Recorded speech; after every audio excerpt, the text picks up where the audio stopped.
true scary stories for sleep. Welcome to the Midnight Echoes. Before we dive into tonight's stories, I'd love to know, where are you watching from, and what time is it there? Drop a comment below. It's always fascinating to see where our viewers are tuning in from. If you enjoy the stories, don't forget to like and subscribe to the channel. Now, let's get comfortable, unwind, and prepare for tonight's eerie adventures.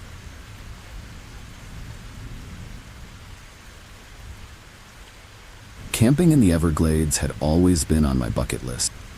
The vast, untamed wilderness promised adventure and a chance to connect with nature. One weekend, my friends and I packed our gear and set out for a remote campsite deep within the Everglades. The beauty of the landscape was breathtaking, with its lush greenery and winding waterways. As we set up camp, the sense of excitement was palpable, but so was the underlying feeling of isolation. The first night was serene, filled with the sounds of nocturnal wildlife and the gentle rustle of the breeze. We sat around the campfire, sharing stories and laughter. The darkness around us felt both comforting and intimidating, a reminder of the wilderness we were surrounded by. Little did we know, eerie calm would soon give way to a night of chilling encounters. The Everglades held secrets we were not prepared for. The following day, we decided to explore the nearby swamp. Paddling through the waterways, we marveled at the diverse wildlife and the haunting beauty of the mangroves. As the sun began to set, we noticed a small boat in the distance, moving slowly and deliberately. The boat's occupant, a lone man, seemed to be watching us. A sense of unease settled over us, but we continued our exploration, hoping it was just a curious local. Returning to our campsite, we couldn't shake the feeling of being watched. The man in the boat vanished, but his presence lingered in our minds. As night fell, the sense of isolation grew stronger. We gathered around the campfire, trying to dispel the eerie feeling with laughter and conversation. The darkness seemed to press in on us, and every sound was amplified in the stillness of the night. Suddenly, we heard footsteps approaching our camp. The sound was deliberate and unnervingly close. My heart raced as we grabbed our flashlights and shone them into the darkness. A beam of light revealed the man from the boat, standing at the edge of our campsite, a menacing look in his eyes. He demanded to know what we were doing in his territory. The sense of danger was immediate and chilling. We tried to reason with him, explaining that we were just camping and meant no harm, but he seemed agitated and unconvinced. The air was thick with tension, and the eerie silence of the Everglades added to the sense of dread. The man hinted at a sinister purpose, mentioning something about protecting his business. It became clear that he was involved in something illegal, possibly smuggling or poaching. Realizing the gravity of the situation, we decided to pack up and leave immediately. The man watched us closely, his presence a constant threat. As we hurriedly gathered our belongings, the sense of fear was overwhelming. The once beautiful campsite now felt like a trap, and the darkness around us seemed to close in. We could hear the man's footsteps following us as we made our way to the water, our only escape route. Paddling away from the campsite, we kept our flashlights off, moving silently through the dark waterways. The sense of being pursued was palpable, and every splash of water sent chills down our spines. The Everglades, with its eerie beauty, now felt like a haunted maze. The man's boat followed us at a distance, his intentions clear. The sense of urgency grew as we navigated the winding paths, hoping to find safety. After what felt like hours, we spotted the distant lights of a ranger station. Relief washed over us as we paddled towards the safety of the lights. The man's boat veered off, disappearing into the darkness. We reached the station, breathless and shaken, and reported the encounter to the rangers. They assured us they would investigate and thanked us for the information. The sense of relief was immense. The haunting memory of the night lingered. In the days that followed, we couldn't shake the feeling of being watched. The Everglades, once a place of beauty and adventure, now held a sinister undertone. The experience had left us all shaken, a chilling reminder of the dangers that can lurk in the most unexpected places. We had narrowly escaped a potentially deadly encounter, and the memory of it stayed with us, a lesson in vigilance and survival. Every camping trip since has been approached with a heightened sense of awareness. The Everglades, with its haunting beauty, taught us the importance of respecting nature and the hidden dangers within it. The experience had made us more resilient, more cautious, and more appreciative of the safety we often take for granted.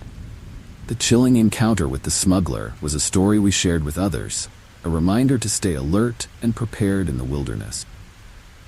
The Everglades, despite the fear, still call to me. The memory of that night is a reminder of the unpredictability of nature and the human spirit's strength. It taught me the importance of intuition and the power of quick thinking. The chilling experience serves as a testament to our resilience and the bonds forged in the face of danger. And while the fear has faded, the lesson remains, guiding me in every adventure that lies ahead.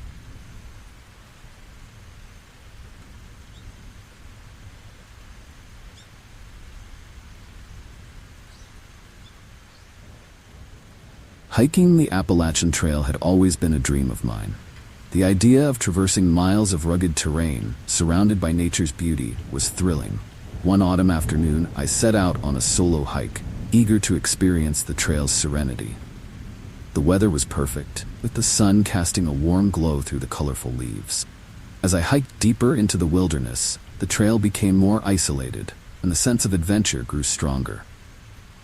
Little did I know, a chilling encounter awaited me. First few hours were peaceful, the only sounds being the crunch of leaves underfoot and the occasional chirp of birds. I felt a deep connection with nature, relishing the solitude. However, as the sun began to set, I noticed something unsettling. A group of men, armed and dressed in camouflage, moving stealthily through the trees. My heart skipped a beat, and I quickly realized they were hiding from someone or something. I decided to keep my distance, quietly observing their movement. The men seemed agitated, their eyes darting around as if they expected danger at any moment. My mind raced with possibilities. Were they poachers, fugitives, or something even more sinister?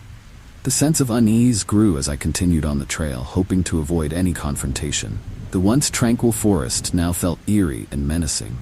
As night fell, I set up camp near a small stream, hoping the sound of running water would help me relax.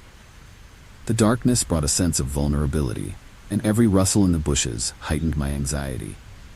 I couldn't shake the feeling of being watched, and the memory of the armed men lingered in my mind. I built a small fire and settled into my tent, trying to calm my nerves. The forest, usually a place of peace, now felt like a haunted maze. Around midnight, I was jolted awake by the sound of footsteps nearby. I peered out of my tent, my flashlight beam cutting through the darkness. To my horror, I saw the men from earlier, moving quietly through the trees, their expressions tense and fearful. They were closer now, and it was clear they were searching for something or someone. My heart pounded as I realized they might be looking for me. I quickly doused the fire and packed up my gear, moving as silently as possible. The sense of urgency was overwhelming, and I knew I had to get away before they spotted me. The trail was barely visible in the darkness, and every step felt like a gamble. The eerie silence of the forest was broken only by the occasional snap of a twig or the distant howl of a coyote. The sense of being hunted was terrifying. I stumbled upon an old abandoned cabin, its windows boarded up and the door hanging off its hinges. Desperate for shelter, I slipped inside, hoping the darkness would hide me. The cabin was cold and musty, filled with cobwebs and decay. I crouched in a corner, listening intently for any sign of the men. The eerie atmosphere of the cabin was suffocating. Every creak of the floorboards sent chills down my spine. Footsteps outside grew louder, and I held my breath, praying they would pass by. The men seemed to be arguing, their voices low and urgent. I couldn't make out their words, but their tone was clear. They were desperate and on edge. The sense of danger was palpable, and I knew I couldn't stay hidden forever. I needed to find a way to escape without drawing their attention. Just as I was about to make a run for it, the sound of helicopters overhead startled the men. They scattered into the trees, their flashlights flickering wildly. Relief washed over me as I realized help had arrived. The helicopters belonged to the park rangers, conducting a search for the armed men who were wanted for illegal activity. I emerged from the cabin, waving my flashlight to signal the rangers. The rangers landed nearby, and I quickly explained my ordeal. They assured me I was safe and that they would take care of the situation. The sense of relief was overwhelming, but the haunting memory of the night lingered. The Appalachian Trail, once a place of beauty and adventure, now held a darker significance. The experience had left me shaken, also more aware of the dangers that can lurk in the most unexpected places. In the days that followed, I couldn't shake the feeling of being watched. The memory of the armed men and the eerie forest haunted my thoughts. I became more cautious, more aware of my surroundings.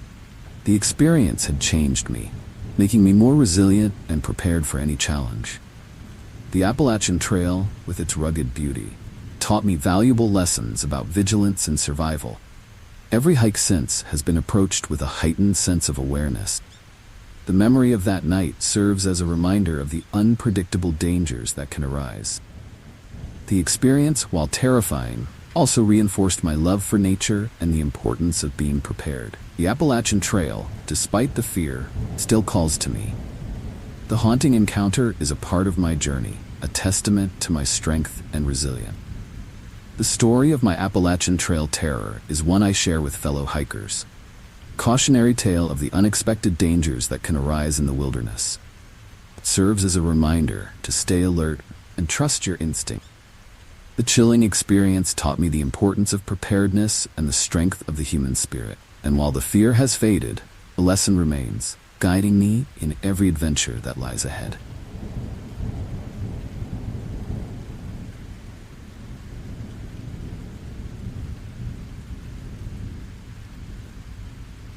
A remote cabin in Alaska sounded like the perfect getaway.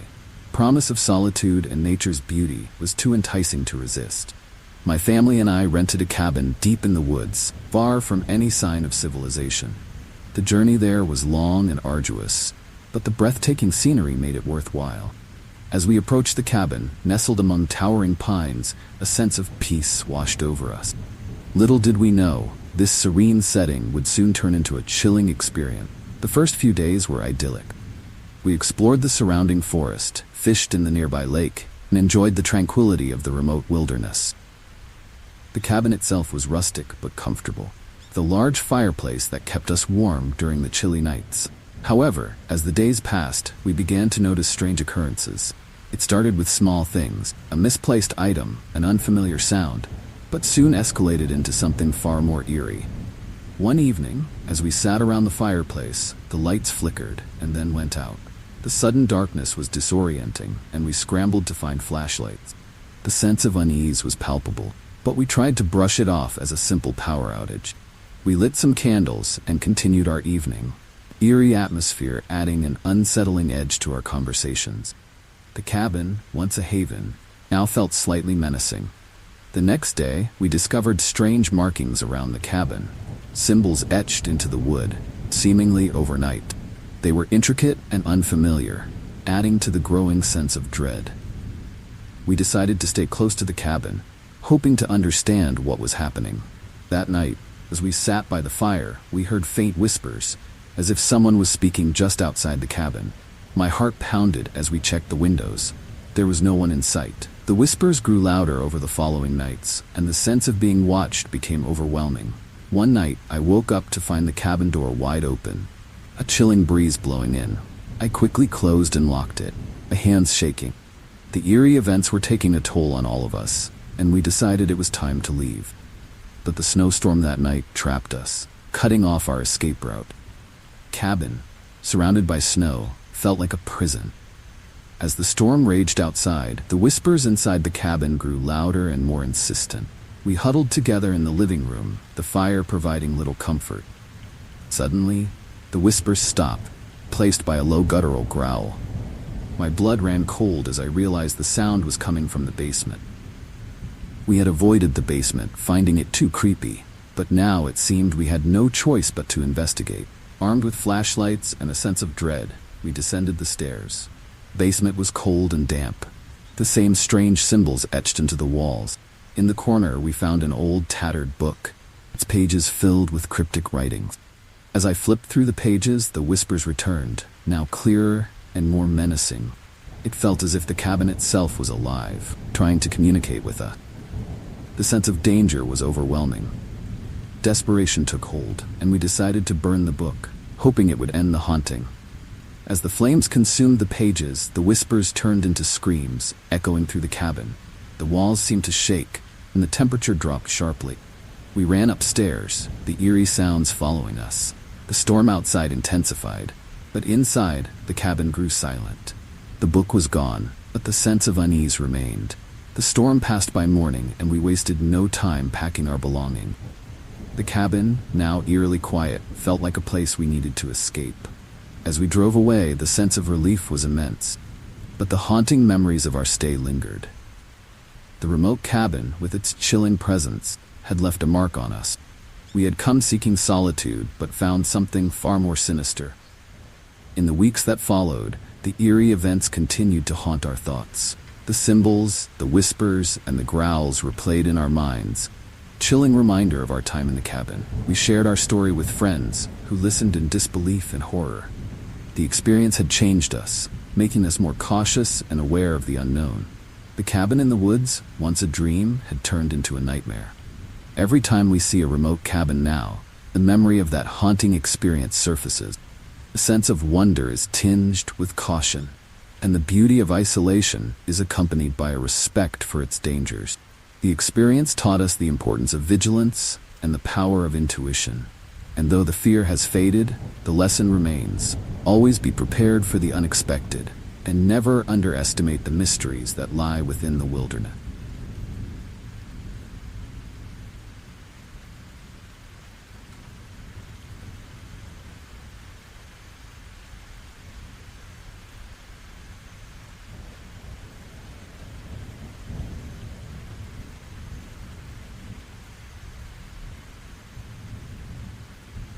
Always loved camping in the remote areas of the Southwest, where the desert meets the forest. One summer, my friends and I set out on a trip to explore a secluded area known for its beauty and tranquility. The first few days were perfect. We hiked, cooked over an open fire, and shared stories under the starlit sky. However, as the nights grew longer, we began to sense something eerie lurking in the darkness. One night, as we sat around the campfire, we heard a chilling sound. A low, guttural growl that sent shivers down our spines. At first, we dismissed it as a wild animal, but the noise grew closer and more menacing. The firelight flickered, casting eerie shadows on the surrounding trees. We exchanged nervous glances, our conversation dying down as we strained to listen. The sense of being watched was overwhelming. Suddenly, out of the corner of my eye, I saw a figure standing at the edge of the clearing. It was humanoid, but with animalistic features. A skinwalker.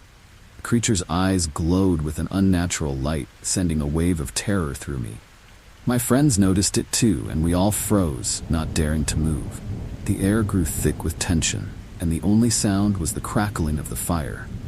The skinwalker seemed to be studying us. As quickly as it appeared, the skinwalker vanished into the darkness. We were left in a state of shock, our minds racing with fear and confusion. We decided to douse the fire and retreat to our tents, hoping that whatever it was wouldn't come back. The night was long and restless, every rustle and whisper outside our tents making our hearts race. The haunting presence of the skinwalker lingered in our thoughts. The next morning, we found strange footprints around our campsite, large, clawed prints that sent chills down our spine. We knew we had to leave. We packed up our gear quickly, eerie feeling of being watched never leaving us. As we hiked back to our cars, the forest seemed darker, the shadows deeper. Every snap of a twig made us jump, and we constantly looked over our shoulders. Just when we thought we were safe, we heard the same chilling growl from the night before. This time it was closer, more aggressive. We broke into a run, adrenaline pumping through our veins.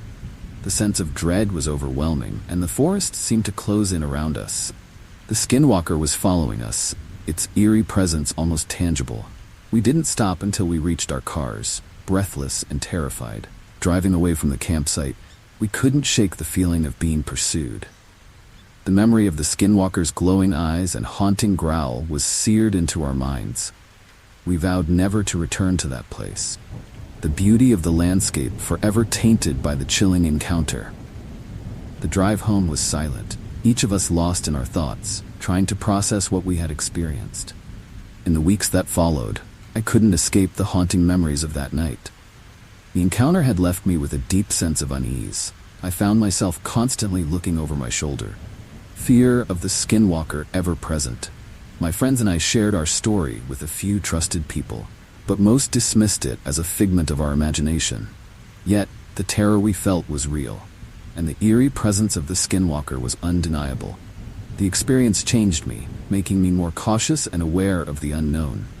Camping, once a beloved pastime, now carried a shadow of fear. The beauty of nature was intertwined with its dangers, and the memory of the skinwalker served as a chilling reminder. Every trip into the wilderness was approached with heightened vigilance, the haunting encounter never far from my mind. Despite the fear, I continued to seek solace in nature, but always with a sense of respect for its mysteries. The skinwalker encounter taught me the importance of staying alert and trusting my instincts. The chilling experience serves as a reminder that some things in this world are beyond our understanding. And while the fear has faded, the lesson remains, guiding me in every adventure that lies ahead.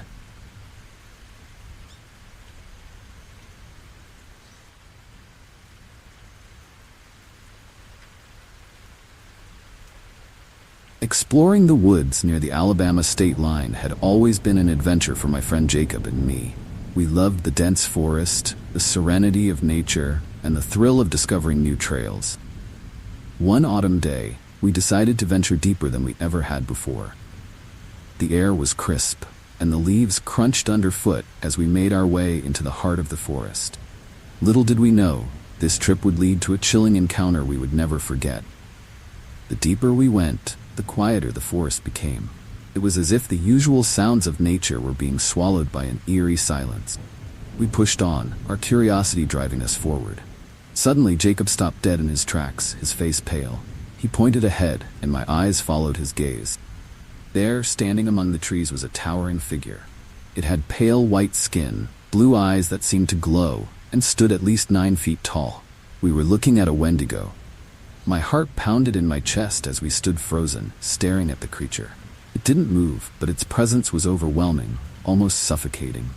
The legends of the Wendigo, a monstrous being with an insatiable hunger for human flesh, flashed through my mind. Jacob and I exchanged terrified glances, knowing we had to get out of there. Slowly, we began to back away, our eyes never leaving the Wendigo. As if sensing our fear, the Wendigo let out a chilling growl, a sound that echoed through the forest and sent shivers down my spine. It started to move towards us, its movements unnaturally fast and jerky. Panic surged through us, and we turned and ran, the sense of dread propelling us forward. Forest, once a place of beauty and adventure, had turned into a nightmarish maze. We stumbled through the underbrush, the Wendigo's growls growing louder behind us. The thought of those glowing blue eyes and pale skin kept us running, our breath coming in ragged gasps. Trees seemed to close in around us, the shadows growing darker. Every snap of a twig, every rustle of leaves, made my heart race faster. The sense of being hunted was terrifying. Just when we thought we couldn't run any longer, we burst into a small clearing. The sudden openness gave us a moment of relief, but it was short-lived. The Wendigo emerged from the trees, its eyes locked on us. Desperation took over, and we looked around for anything that could help us. In the center of the clearing, we saw an old hunting cabin. We sprinted towards it, praying it would offer some form of protection. We reached the cabin and slammed the door shut behind us. The wooden structure was old and rickety, but it was our only hope. We barricaded the door with whatever we could find, our hands shaking with fear. The growls of the Wendigo were just outside. We could hear its claws scraping against the walls. The cabin felt like a fragile barrier against the horror lurking outside. Inside, the cabin was dark and musty. We huddled together, trying to stay quiet and out of sight. The Wendigo's presence was almost palpable, with growls sending waves of terror through us. We knew we had to find a way to escape, but the options seemed limited. The night dragged on, each minute feeling like an eternity. Eerie silence was only broken by the occasional scratch at the door. As dawn approached, growls began to fade. We cautiously peeked out of the cabin, hoping the Wendigo had left. The forest was still and silent, the oppressive atmosphere lifting slightly with the morning light. We waited a bit longer, ensuring the coast was clear before making our move. With the first rays of sunlight, we slipped out of the cabin and made our way back to the trail as quickly and quietly as possible. The journey back was tense, our nerves frayed from the night's events. Every sound made us jump, and we constantly looked over our shoulders. The memory of the Wendigo's glowing eyes and haunting growls was seared into our mind. When we finally reached the edge of the forest, the sense of relief was overwhelming. We had survived the encounter. The fear lingered. In the days that followed, we shared our story with a few close friends who listened in awe and disbelief. The experience had changed us, making us more cautious and aware of the unknown. The woods, once a place of joy and exploration, now held a darker significance. The encounter with the Wendigo was a chilling reminder of the mysteries and dangers that lie hidden in nature. Every time we think about venturing into the woods, the memory of that night resurfaces. The sense of wonder is now tinged with caution, and the thrill of exploration is tempered by a respect for the unknown. The Wendigo encounter taught us the importance of staying vigilant and trusting our instinct. And while the fear has faded, the lesson remains, guiding us in every adventure that lies ahead.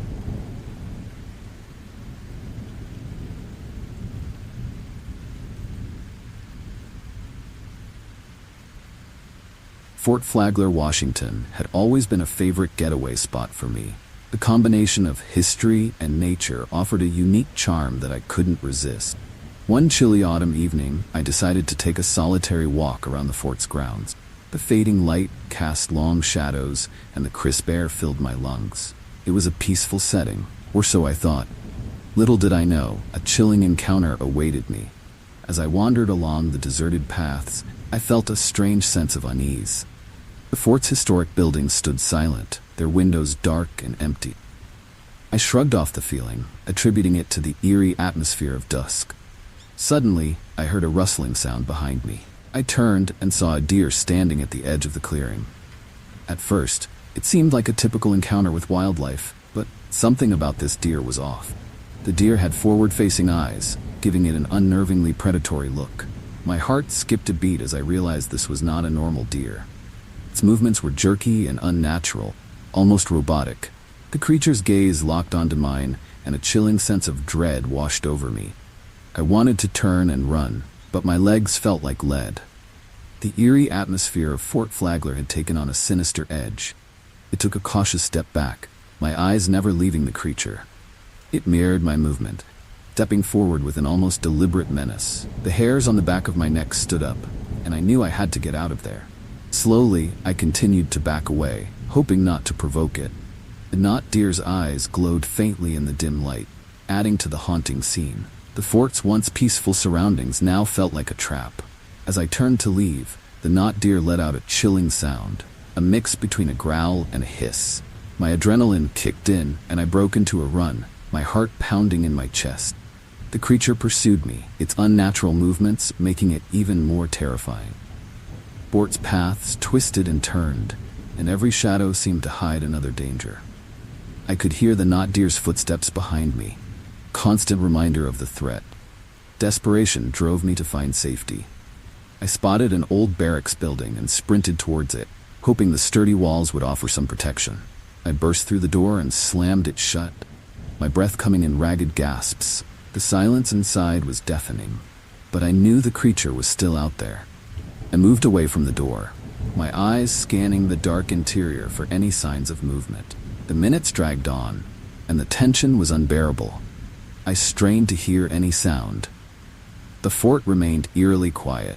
Just as I began to relax, a loud thud echoed through the building. The not deer was trying to get in. My heart raced as I searched for a way out. The windows were boarded up, and the only exit was the door I had just barricaded. The sense of being trapped was overwhelming. I grabbed a heavy piece of furniture and wedged it against the door, hoping it would hold. The thudding continued, growing more intense. I knew I had to find another way out. My flashlight beam danced across the room, revealing a trapdoor in the floor. With no other options, I pried it open and climbed down into the dark, musty cellar. The air was thick with dust, and the sense of dread was suffocating. The cellar was a maze of old crates and forgotten supplies. I navigated through the clutter, searching for an escape route. The thudding above had stopped, but I knew the creature was still out there. My flashlight flickered, casting eerie shadows on the walls. Suddenly, I saw a faint glimmer of light ahead. I hurried towards it, hoping it was an exit. The sense of urgency was overwhelming. I reached the source of the light and found a small, narrow tunnel leading outside. I squeezed through, the cold air a welcome relief. I emerged into the night, the fort's dark silhouette looming behind me. The sense of danger was still palpable, but I kept moving, determined to put as much distance between myself and the not deer possible. The forest around the fort offered some cover, and I finally felt a glimmer of hope. As I reached the edge of the fort's grounds, I stopped to catch my breath. The night was eerily quiet, and I couldn't shake the feeling of being watched. I glanced back, half expecting to see the not deer lurking in the shadows. But there was nothing. The encounter had left me shaken, but I was safe. I vowed never to return to Fort Flagler. The haunting memory of the not deer forever etched in my mind. In the days that followed, the experience haunted me. The not deer's predatory eyes and unnatural movements replayed in my mind, a chilling reminder of that night. I shared my story with a few close friends who listened in disbelief. The encounter had changed me, making me more cautious and aware of the unknown.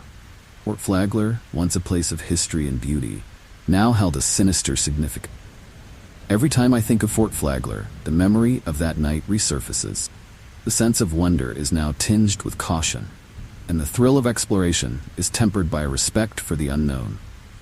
The not deer encounter taught me the importance of staying vigilant and trusting my instincts.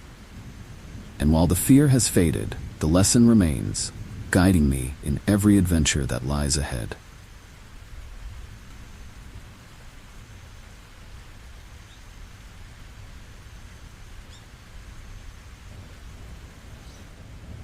Growing up, I loved listening to my grandfather's tales. His stories were a blend of folklore and personal experiences, and one of my favorites was about Looney's Bridge.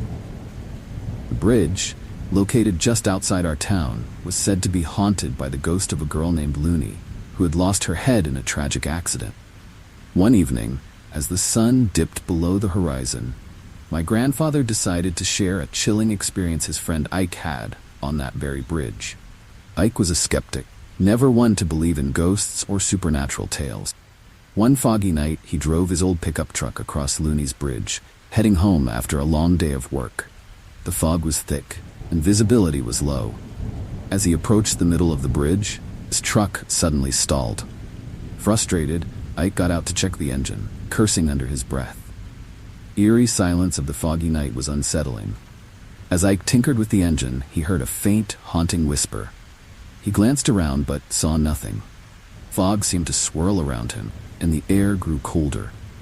He brushed off the whisper as his imagination and continued working on the truck. However, the whispers grew louder and more insistent, sending chills down his spine. It sounded like a girl's voice, calling his name in a ghostly echo. Determined to fix the truck and get out of there, Ike worked faster. But the whispers didn't stop. Instead, they were joined by the faint sound of footsteps, slowly approaching. Ike's heart raced as he realized he wasn't alone. He grabbed his flashlight and shone it into the fog. A beam of light cut through the mist, revealing a ghostly figure at the edge of the bridge. It was Looney, her headless form drifting towards him. Panic surged through Ike as the ghostly figure came closer. Her presence was chilling, and the air around him grew colder. He tried to start the truck again, but the engine refused to turn over. The ghost reached out, and Ike could feel an icy grip around his wrist. He screamed and yanked his hand away, the terror almost paralyzing. The eerie whispers grew louder, filling his mind with dread. Desperation took over, and Ike leapt back into his truck, slamming the door shut. He fumbled with the keys, his hands shaking uncontrollably. Just as the ghostly figure seemed to be upon him, the engine roared to life. Ike floored the gas pedal, the tires screeching as he sped off the bridge. In his rearview mirror, he saw Looney's ghost fading into the fog, her haunting presence lingering in his mind.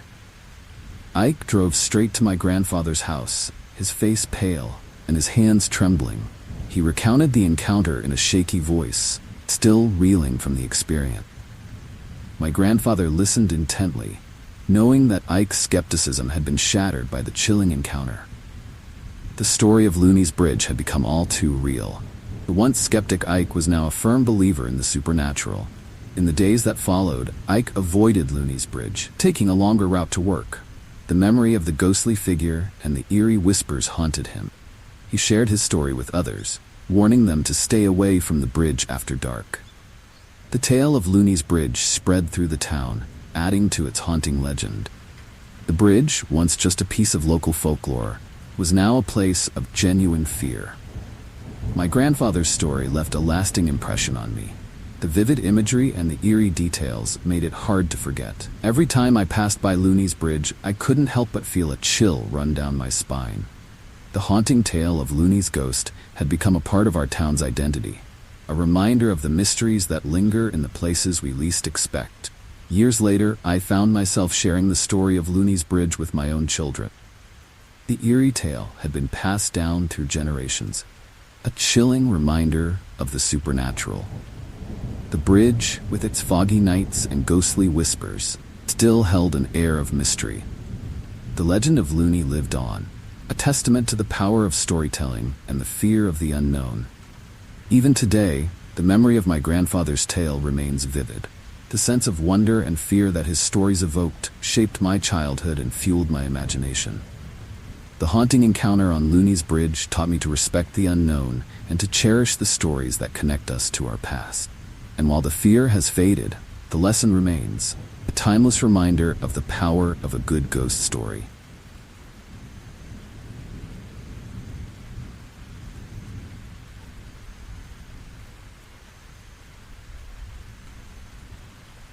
Staying in a secluded cabin deep in the woods had always been my idea of the perfect escape. The chance to disconnect from the hustle and bustle of everyday life and immerse myself in nature was too tempting to resist. One crisp autumn weekend, I decided to take the plunge. The drive was long and winding, and as I arrived, the sun was setting, casting a warm golden glow over the trees.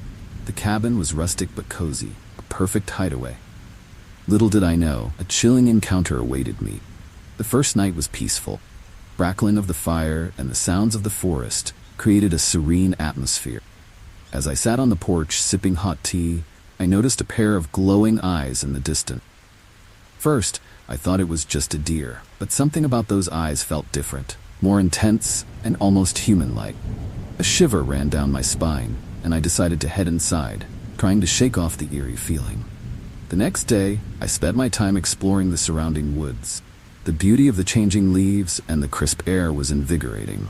However, the sense of being watched never left me. I would catch glimpses of movement out of the corner of my eye, but whenever I turned to look, there was nothing there. The forest, usually a place of comfort, now felt menacing. The presence of the watcher was palpable, even in broad daylight. That evening, as the sun dipped below the horizon, eerie feeling intensified. I sat by the fire, trying to read a book. The sense of being observed was overwhelming. The silence of the woods was broken only by the occasional rustle of leaves. Suddenly, I heard a low, guttural growl coming from the tree line. My heart raced as I grabbed a flashlight and shone it into the darkness. The beam of light revealed nothing, but the sense of dread remained. Determined to find out what was stalking me, I decided to investigate. I ventured into the woods, the flashlight beam cutting through the inky darkness. The growl echoed again, closer this time. My pulse quickened as I scanned the trees, searching for any sign of the watcher. The forest was eerily quiet, the only sound being my own labored breathing. The glowing eyes appeared again, watching me from the shadows. I called out, hoping to scare off whatever it was, but the eyes remained fixed on me. The sense of fear was suffocating, and I slowly backed away, keeping the light trained on the eyes. The watcher followed my movements, its presence growing more menacing. I turned and ran back to the cabin, feeling of being pursued driving me forward. The forest seemed to close in around me, shadows deepening with each step. Back in the safety of the cabin, I locked all the doors and windows, my heart still racing. The sense of dread was overwhelming, and I knew I wasn't alone. The watcher was out there, silently observing. I sat by the window, peering into the darkness, hoping for some sign that it had left. The forest was still and silent, glowing eyes nowhere to be seen. But the fear lingered, an ever-present reminder of the lurking danger. The following days were a blur of anxiety and sleepless nights. I couldn't shake the feeling of being watched, even during the day. Every rustle of leaves, every snap of a twig sent waves of fear through me. The beauty of the forest was overshadowed by the haunting presence of the Watcher. I knew I had to leave. The thought of venturing back into the woods was terrifying. Finally, on the last morning, I packed up my belongings and prepared to leave. The sense of urgency was overwhelming. I couldn't wait to get away from the cabin and its haunting surroundings. As I loaded the car, I felt those eyes on me once more. The Watcher was there, hidden in the trees, silently observing my every move. Drive back was tense. The memory of the glowing eyes and the chilling growl replaying in my mind. Back home, the fear slowly began to fade, but the memory of the Watcher remained vivid. The experience had changed me, making me more cautious and aware of the unknown. The forest, once a place of solace, now held a darker significance. The Watcher in the woods was a chilling reminder of the mysteries nature holds. It taught me the importance of staying vigilant and trusting my instincts. Every time I venture into the wilderness now, the memory of the Watcher resurfaces. The sense of wonder is now tinged with caution, and the thrill of exploration is tempered by a respect for the unknown. The experience taught me valuable lessons about vigilance and the power of intuition. And while the fear has faded, the lesson remains, guiding me in every adventure lies ahead.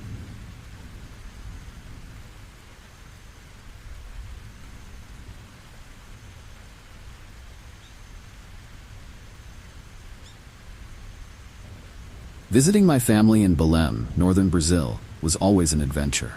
The vibrant culture and lush landscapes provided a stark contrast to my usual surrounding. Our family home, an old colonial house, had been passed down through generations, carrying with it stories of the past. During one of my visits, I experienced a series of chilling encounters that forever changed the way I viewed our ancestral home. The house was beautiful, but had an eerie atmosphere. The wooden floors creaked, and the shadows seemed to dance in the flickering candlelight. My first night there, I woke to the sound of soft whispering. At first I thought it was just my imagination, but the whispers grew louder, more insistent. I sat up in bed, heart pounding, straining to hear the words. The room was dark, and the shadows felt almost alive. The next day, I asked my family about the whispers. They exchanged uneasy glances before my aunt finally spoke up. She told me about the house's haunted history, filled with tales of shadowy figures and unexplained phenomena. It was believed that the spirits of our ancestors lingered, watching over us. The thought was both comforting and chilling. I couldn't shake the feeling that I wasn't alone. That evening, during a family ritual to honor our ancestors, the eerie atmosphere intensified. As we lit candles and recited prayers, the air grew thick with tension. Suddenly, the lights began to flicker, and a loud pop echoed through the room as one of the bulbs exploded. We all jumped, startled by the sudden noise. The sense of unease was overwhelming, and I could feel the presence of something otherworldly. The most terrifying encounter happened late one night. I was lying in bed, trying to sleep, when I heard heavy footsteps approaching my room. The sound was deliberate, almost menacing. The door creaked open slowly, and a tall, lanky figure stood in the doorway, silhouette illuminated by the moonlight. My heart raced as I tried to make sense of what I was seeing. The figure didn't move, just stood there, watching me. Paralyzed with fear, I couldn't bring myself to call out. The figure remained for what felt like an eternity before it slowly backed away, disappearing into the shadows. The door closed with a soft click, and the room was plunged into silence. I lay there, too terrified to move, until the first light of dawn crept through the window. The sense of dread lingered, and I knew I had experienced something truly chilling. I confided in my grandmother the next morning, describing the tall figure and the overwhelming fear. She nodded solemnly, explaining that it was likely one of our ancestors. She believed that the spirits sometimes showed themselves to remind us of our heritage and to watch over us. While her words were meant to be comforting, they only deepened my unease. The thought of being watched by unseen entities was unnerving. As the days passed, the eerie encounters continued. I would catch glimpses of shadowy figures out of the corner of my eye, and strange noises echoed through the house at night. The sense of being watched never left me. Despite the beauty of the house and the warmth of my family, I couldn't shake the feeling of dread that hung over me.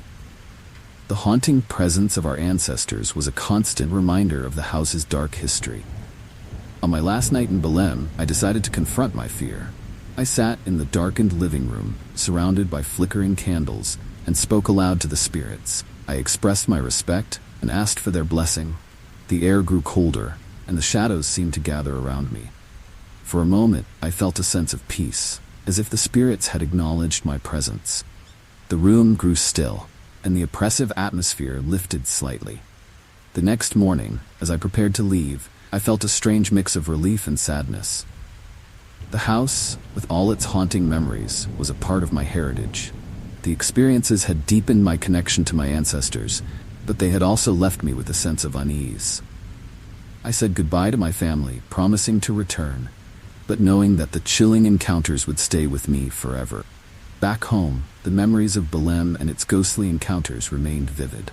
The sense of wonder and fear I had felt in that old house shaped my understanding of the supernatural. The stories of our ancestors, their presence lingering in the shadows, became a part of my own story.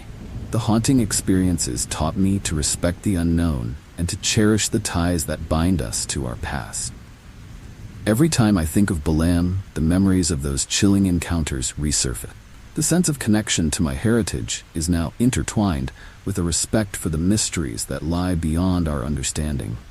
The ghostly encounters in our family home serve as a reminder of the unseen forces that shape our lives. And while the fear has faded, the lesson remains, guiding me in every step of my journey.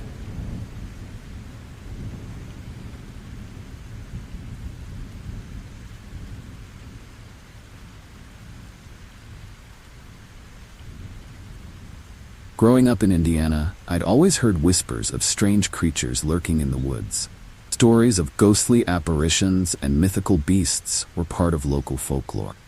However, nothing could have prepared me for the chilling encounters I experienced, what many believed to be a hellhound.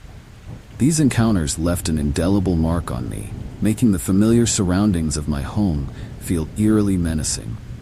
It all started one late autumn evening. I was driving home along a secluded country road when I saw something in the distance. At first, I thought it was a large dog, or maybe even a deer, but as I got closer, I realized this was no ordinary animal. Standing in the middle of the road was a massive, black wolf-like creature with glowing red eyes. My heart raced as the creature locked its eyes on me, a chilling sensation running down my spine. The creature stood there, unmoving, as if challenging me to approach. I slowed the car to a crawl, unsure of what to do. Suddenly, it lunged at a deer that had appeared from the side of the road, its speed and ferocity unlike anything I'd ever seen. The deer didn't stand a chance. The sight was both mesmerizing and terrifying. I quickly drove past, my mind reeling from the encounter. The image of those glowing red eyes haunted me for days. A week later, the hellhound made its presence known again. This time, it was outside my home. I had just returned from a late-night shift and was heading to bed when I heard growling outside my window. Peering through the blinds, I saw the same large black creature prowling around my yard. Its eyes glowed eerily in the darkness, and the sight sent chills through me. The sense of being watched was overwhelming, and I couldn't shake the feeling of impending danger. Determined to protect my home, I armed myself with a flashlight and ventured outside. The beam of light cut through the night, revealing the hellhound standing at the edge of the woods, its red eyes fixed on me. I shouted, hoping to scare it off, but it didn't move. Instead, it let out a low, menacing growl that echoed through the still night air. My heart pounded as I backed away, knowing that this creature was not to be trifled. The following days were filled with unease. The hellhound seemed to be watching me, its presence felt even when it wasn't visible. The eerie atmosphere around my home grew thicker, and every rustle of leaves or snap of a twig made my heart race. I shared my experiences with a few close friends who were both fascinated and horrified. Some suggested it was a guardian spirit, while others believed it was an omen of doom. Just as we turned to go, banging stopped abruptly. The sudden silence was deafening, and the atmosphere grew even more tense. We felt a chilling presence in the room, as if we were not alone. The temperature dropped, and our breath fogged in the air. The sense of being watched was almost tangible, and I could feel the hairs on the back of my neck standing up. We backed out of the room, our flashlights shaking. As we hurried down the hallway, we heard footsteps behind us. They were slow and deliberate, echoing in the silence. Panic surged through us, and we broke into a run, not daring to look back. The footsteps seemed to follow us, growing louder and more menacing. The schoolyard, once a place of adventure, now felt like a haunted maze. We sprinted towards the exit, a sense of fear driving us forward. We burst out into the night, the cool air a welcome relief. The footsteps stopped, and the eerie silence of the schoolyard returned. We didn't stop running until we were far from the school, our hearts pounding and our minds reeling from the experience. The sense of dread lingered, and we couldn't shake the feeling of being watched. The old school, with its haunted history, had shown us a side we had never seen before. In the days that followed, Jake and I couldn't stop talking about the encounter. We shared our story with a few friends, who listened with a mix of fascination and fear. The banging noise, the footsteps, and the chilling presence were all too real. The haunted schoolyard had left its mark on us, a reminder of the mysteries that lurk in the shadows. We vowed never to return, the memory of that night forever etched in our mind. Every time I pass by the old schoolyard, I can't help but feel a chill run down my spine. The sense of wonder and fear that night instilled in me is unforgettable. The experience taught me to respect the unknown and to cherish the thrill of discovery. The haunted schoolyard, with its eerie charm and chilling presence, remains a significant part of my childhood. And while the fear has faded, the lesson remains, guiding me in every adventure lies ahead.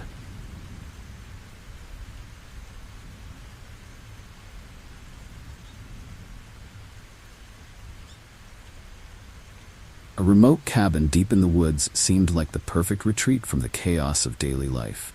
I'd always dreamed of a peaceful escape, surrounded by nature's beauty and the serenity of the forest.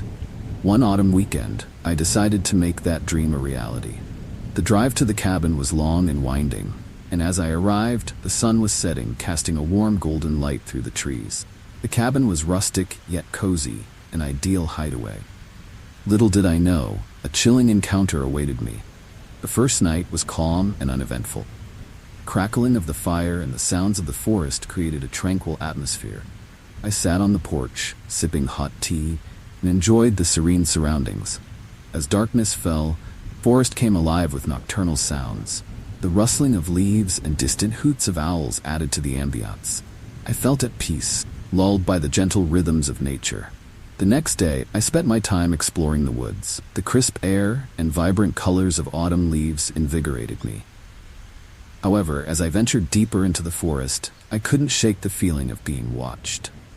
Every now and then, I would catch glimpses of movement out of the corner of my eye, but when I turned to look, there was nothing there. The forest, which had initially felt welcoming, now seemed to hide unseen eyes. That evening, as the sun dipped below the horizon, the sense of unease grew stronger. I sat by the fire, trying to read a book, but the feeling of being observed was overwhelming. The shadows cast by the flickering flames seemed to dance with a life of their own. Suddenly, I heard a faint rustling sound from the edge of the clearing. My heart skipped a beat as I turned to look, but the darkness revealed nothing. Determined to confront my fear, I grabbed a flashlight and ventured outside. The beam of light cut through the darkness, illuminating the trees and underbrush. The forest was eerily silent, the usual night sounds absent. As I scanned the perimeter of the clearing, I saw them, a pair of glowing eyes staring back at me from the shadows. The eyes were unnaturally bright and filled with an unsettling intelligence. I called out, hoping to scare off whatever creature it was, but the eyes remained fixed on me. The sense of dread was palpable, and I slowly backed away, retreating to the safety of the cabin. The glowing eyes disappeared, but the fear lingered. I locked all the doors and windows, my heart racing. The cabin, once a sanctuary, now felt like a fragile barrier against the unknown. The following nights were filled with tension. Eerie feeling of being watched persisted, and I could hear faint noises outside the cabin, footsteps, whispers, and rustling leaves. Each night, the glowing eyes would appear at the edge of the clearing, watching me from the darkness. The sense of impending danger was suffocating. I couldn't sleep, constantly on edge and anticipating another encounter. One particularly chilling night, the noises grew louder and more insistent. I heard scratching at the back door, followed by a low, guttural growl. My pulse quickened as I grabbed a heavy flashlight and cautiously approached the door. The growling stopped, replaced by a haunting silence. I swung the door open, shining the light into the night. Saw nothing. The sense of unease was overwhelming, and I knew I had to leave. The next morning, I packed up my belongings, determined to get away from the cabin and its haunting surroundings. As I loaded the car, I felt those eyes on me once more. The watcher was there, hidden in the trees, silently observing my every move. Drive back was tense, the memory of the glowing eyes and the chilling growls replaying in my mind. The forest, once a place of beauty, had become a source of fear. Back home, the memories of the cabin and the eerie encounters haunted me. The sense of wonder and fear I had felt in the woods was unforgettable. The experience had changed me, making me more cautious and aware of the unknown. The forest, with all its beauty, now held a darker significance. The watcher in the woods was a chilling reminder of the mysteries that nature holds. It taught me the importance of staying vigilant and trusting my instinct. Every time I think of that cabin, the memory of those glowing eyes resurfaces. The sense of wonder is now tinged with caution, and the thrill of exploration is tempered by a respect for the unknown. The experience taught me valuable lessons about vigilance and the power of intuition. And while the fear has faded, the lesson remains, guiding me in every adventure that lies ahead.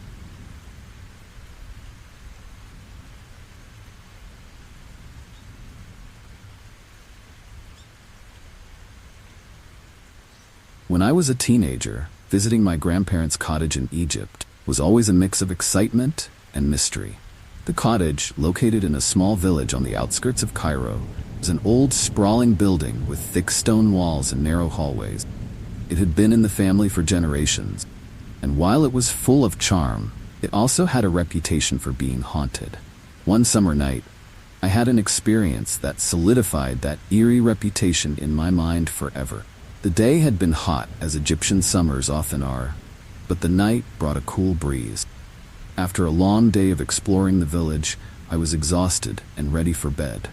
My grandparents had already retired to their room, leaving me alone to wander the dark hallways. The cottage was quiet, save for the occasional creak of the wooden beams. I couldn't shake the feeling of something watching me, but I chalked it up to an overactive imagination. As I made my way to the guest room, the old stone floors felt cold beneath my feet. The hallway was dimly lit by a single flickering bulb, casting eerie shadows on the walls. I paused by the bathroom, considering a quick stop before bed, but something made me hesitate. The air felt thick, almost oppressive. The hairs on the back of my neck stood up. I quickly dismissed the feeling and continued to the guest room. I settled into bed, trying to ignore the strange sensation that lingered in the pit of my stomach. The room was dark, and the only sound was the distant hum of the ceiling fan. I closed my eyes, hoping to drift off to sleep. The feeling of unease only grew stronger.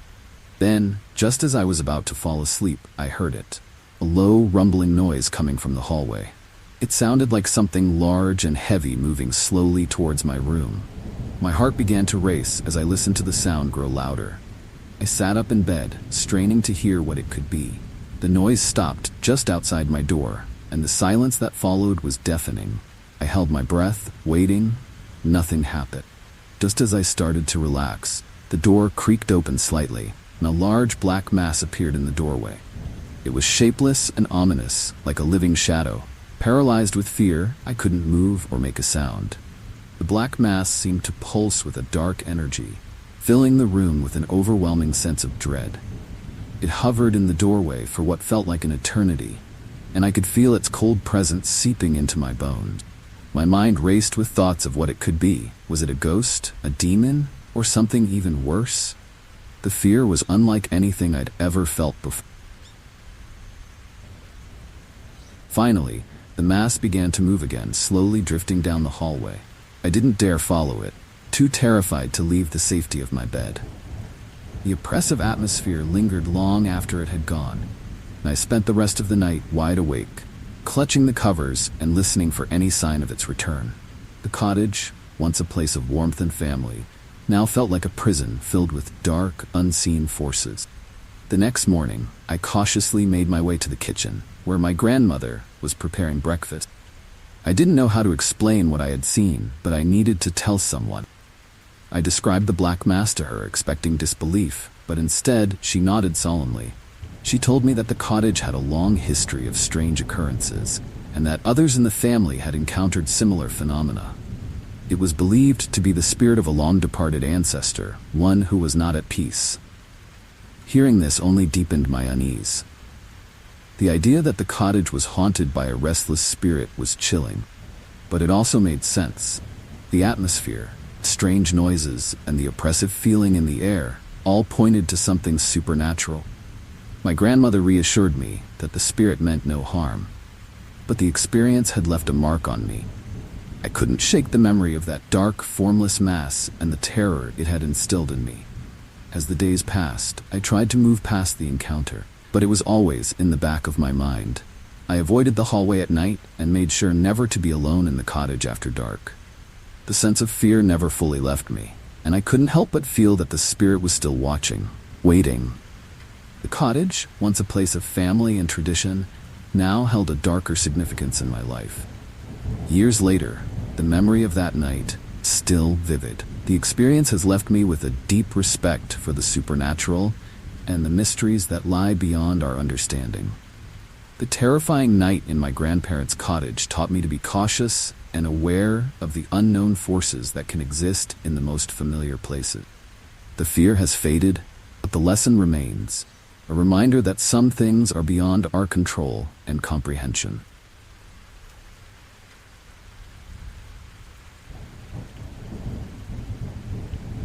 The southwestern desert had always been a place of mystery for me. Vast, open spaces and the sense of isolation made it the perfect setting for camping trips and late-night stories around the fire. On one particular trip, I learned that some stories are more than just tales. They're warnings. It all started when I noticed a dog-like creature lurking at the edge of our campsite. First, I thought it was a stray, but something about its movements felt off, almost too deliberate. My friend and I exchanged uneasy glances, but we dismissed it, trying to focus on the warmth of the fire. As the night wore on, the creature didn't leave. Instead, it seemed to inch closer, its eyes reflecting the firelight with an unsettling glow. My curiosity got the better of me, and I decided to investigate. As I approached, the creature suddenly stood up on its hind legs, transforming into a grotesque humanoid figure. My heart raced, and I stumbled back in shock. The creature let out a distorted scream that echoed through the night, sending chills down my spine. It wasn't just an animal, it was something far more sinister, a skinwalker. We scrambled to our tents, fear gripping us like a vice. The night was eerily silent, the only sound being the distant rustling of the wind through the trees. I couldn't shake the image of that creature standing on two legs, its eyes locked on mine. Every shadow outside seemed to harbor another one of those things, watching and waiting. Sleep was impossible. Every noise sent a wave of terror through me. The darkness felt alive, pulsing with an eerie energy that kept me on edge. The following day, we packed up early, eager to leave the area behind. The sense of dread lingered. As we drove away, couldn't help but feel that we were being followed. Sure enough, just as we reached the highway, I caught a glimpse of something in the rearview mirror. Flash of movement, too quick to identify. It was enough to remind me that whatever we had encountered wasn't done with us yet. A week later, I was hiking alone in a different part of the desert when I heard it again. Same distorted scream. My blood ran cold as I scanned the area, but there was nothing in sight. The scream came again, this time from a different direction. It was as if the very air around me was alive with those chilling cries. I couldn't see it, but I knew it was there, watching me, waiting for the right moment. I decided to cut the hike short, my nerves frayed by the constant sense of being hunted. As I made my way back to the trailhead, I heard footsteps behind me, heavy and deliberate. I turned quickly, but once again, there was nothing there. The desert, usually so quiet and serene, had become a place of terror. The sense of unease was overwhelming, and I knew I had to get out of there, for it was too late. As I made my way down the trail, I couldn't stop thinking about the ghostly figure who had guided me. Who was he? And why had he helped me? Stories of Glastonbury Mountain's haunted past flashed through my mind, and I wondered if I had encountered one of the lost souls who had never made it off the mountain. The thought was chilling. There was also a sense of gratitude. Without his help, I might have become another one of the mountain's mystery. The mist began to lift as I descended, revealing the familiar landscape, the lower trails. The sense of dread that had hung over me like a dark cloud started to dissipate, replaced by a strange sense of peace. The mountain, with all its eerie beauty and haunting legends, had let me go. But the experience had changed me. The line between the living and the dead had blurred, and I couldn't shake the feeling that I had crossed over into a world that was not my own. When I finally reached the trailhead, the sun was setting, casting a golden light over the landscape. The mountain loomed behind me, its peak shrouded in mist. I took one last look at the towering silhouette, a mix of awe and fear washing over me. The experience had been both terrifying and enlightening, a reminder of the mysteries that lie just beyond the veil of the everyday world. Glastonbury Mountain was more than just a hike. It was a journey into the unknown. Back in the safety of my home, the memory of that day on the mountain lingered. The ghostly figure, the looping trails, the mist that seemed to have a life of its own, all of it stayed with me, haunting my thoughts. I shared my story with a few close friends, who listened with a mix of disbelief and fascination. The mountain had revealed its secrets to me, but it had also left me with more questions than answers. Every time I think of Glastonbury Mountain, I feel a shiver run down my spine. The haunting beauty of the place, the sense of being watched, and the ghostly guide who appeared out of nowhere. All of it is etched into my memory. The experience taught me to respect the unknown, and to approach the mysteries of the world with a sense of wonder and caution. And while the fear has faded, the lesson remains, guiding me in every step of my journey through life.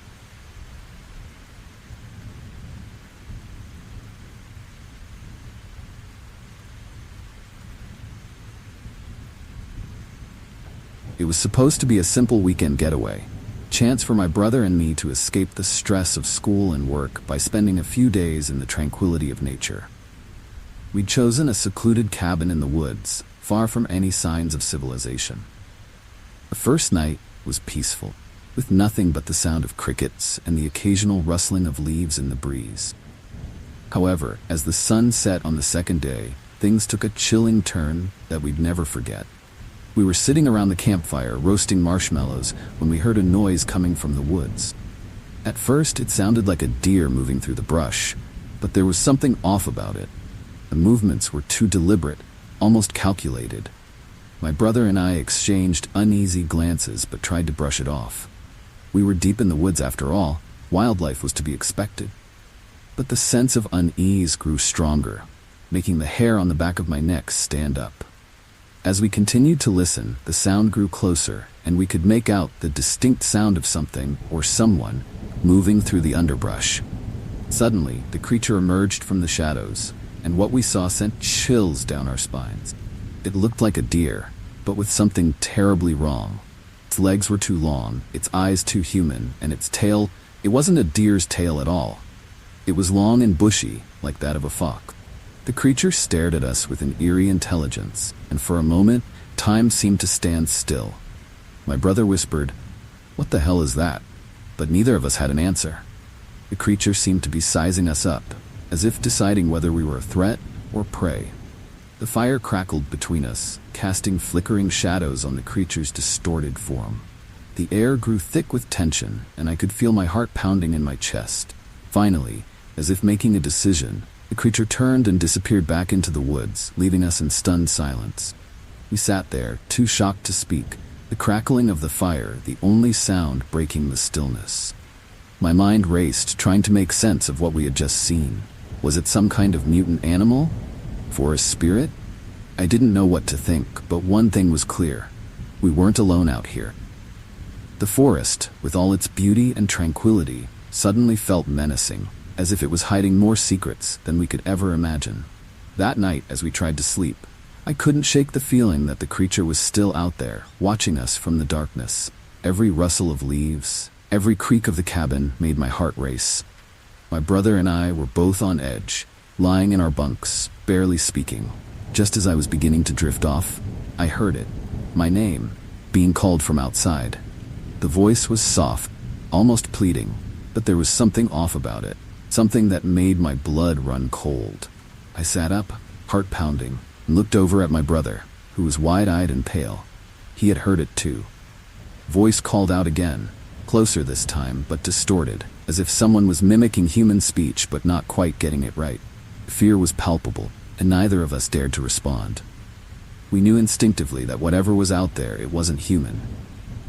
The night stretched on, each minute feeling like an hour as we waited in tense silence, praying for the dawn. When morning finally came, we wasted no time packing up and leaving the cabin. The events of the previous night weighed heavily on us, and the sense of dread lingered long after we'd left the forest behind. We didn't talk much on the drive home, both of us lost in our thoughts, trying to make sense of what had happened. Forest, once a place of refuge, had become a place of fear, and we both knew we wouldn't be returning anytime soon. In the weeks that followed, I found myself replaying the events over and over in my mind. The creature's distorted form, the eerie intelligence in its eyes, the voice calling my name, was all too real to dismiss as a mere hallucination. Started researching strange creatures and unexplained phenomena, but nothing I found matched what we had seen. The memory of that night remained vivid, a chilling reminder of the unknown lurking just beyond the edges of the firelight. Even now, years later, I can't shake the feeling that the creature is still out there, watching, waiting. The forest holds many secrets. Not all of them are meant to be uncovered. The encounter taught me to respect the unknown and to trust my instincts when something feels wrong. While I've had other outdoor adventures since, I'm always on edge, always alert, knowing that the mysterious creature we encountered could be lurking in the shadows, ready to make its presence known once again. Every time I think back to that weekend, I feel a chill run down my spine. The encounter with the creature changed the way I see the world, making me more aware of the thin veil that separates the familiar from the unknown. Forest, with all its natural beauty, now holds a darker significance for me. A reminder that not everything can be explained, and that sometimes it's better to leave certain mysteries unsolved.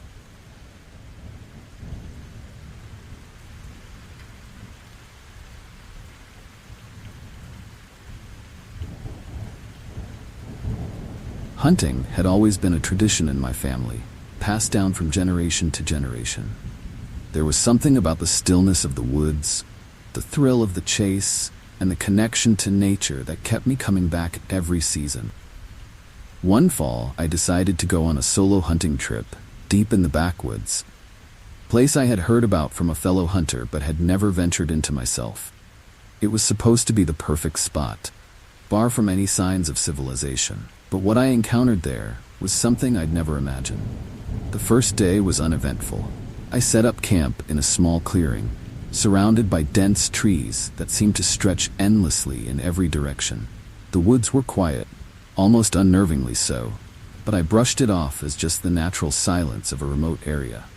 As the sun began to set, I settled by the campfire, the warmth of the flames providing a comforting contrast to the growing chill in the air. Little did I know, the real chill was yet to come.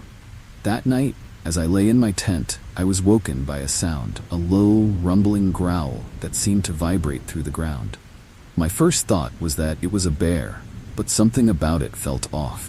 It wasn't just the sound itself, but the way it seemed to resonate in the stillness of the night, as if the very air was holding its breath. I sat up, my heart pounding, and listened intently.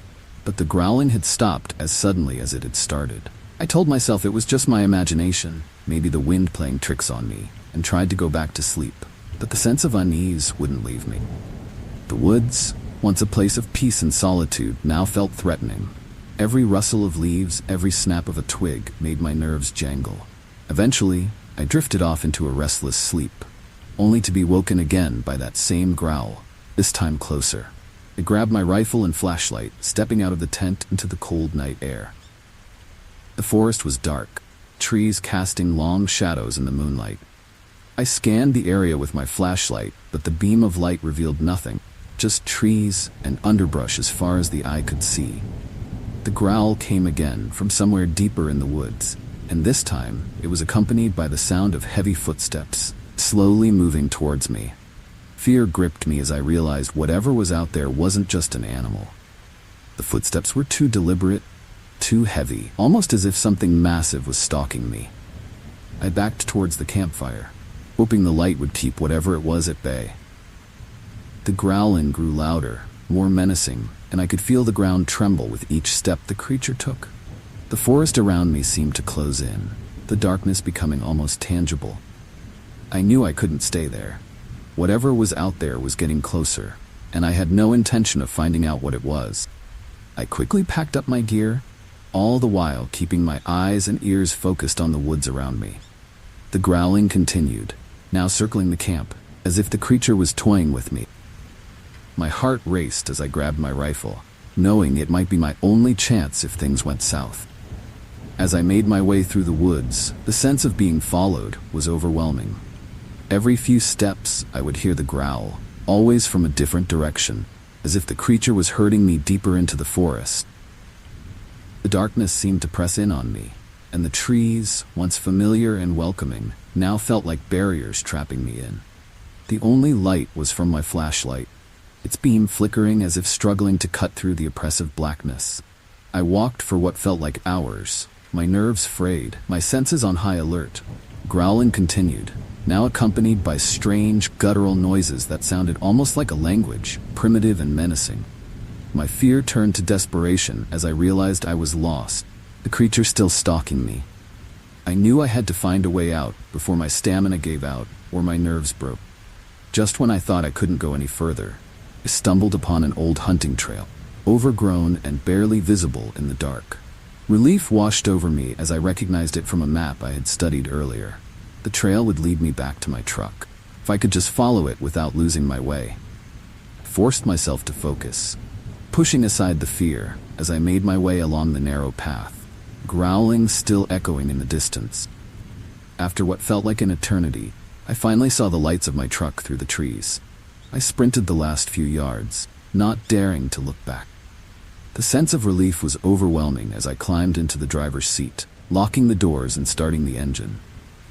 The growling had stopped, but the memory of it lingered, chilling me to the bone. As I drove away, I couldn't shake the feeling that something was watching me, even as the woods receded into the distance. Back home, the events of that night haunted me.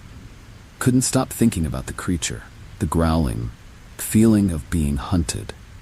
I shared my story with a few fellow hunters, but none of them had ever encountered anything like it. The backwoods, once a place of peace and solitude, had become a place of fear. The encounter taught me to respect the unknown and to always be prepared for the unexpected. While I still love hunting, I'm always wary of venturing too deep into the woods alone, knowing that something out there might be watching.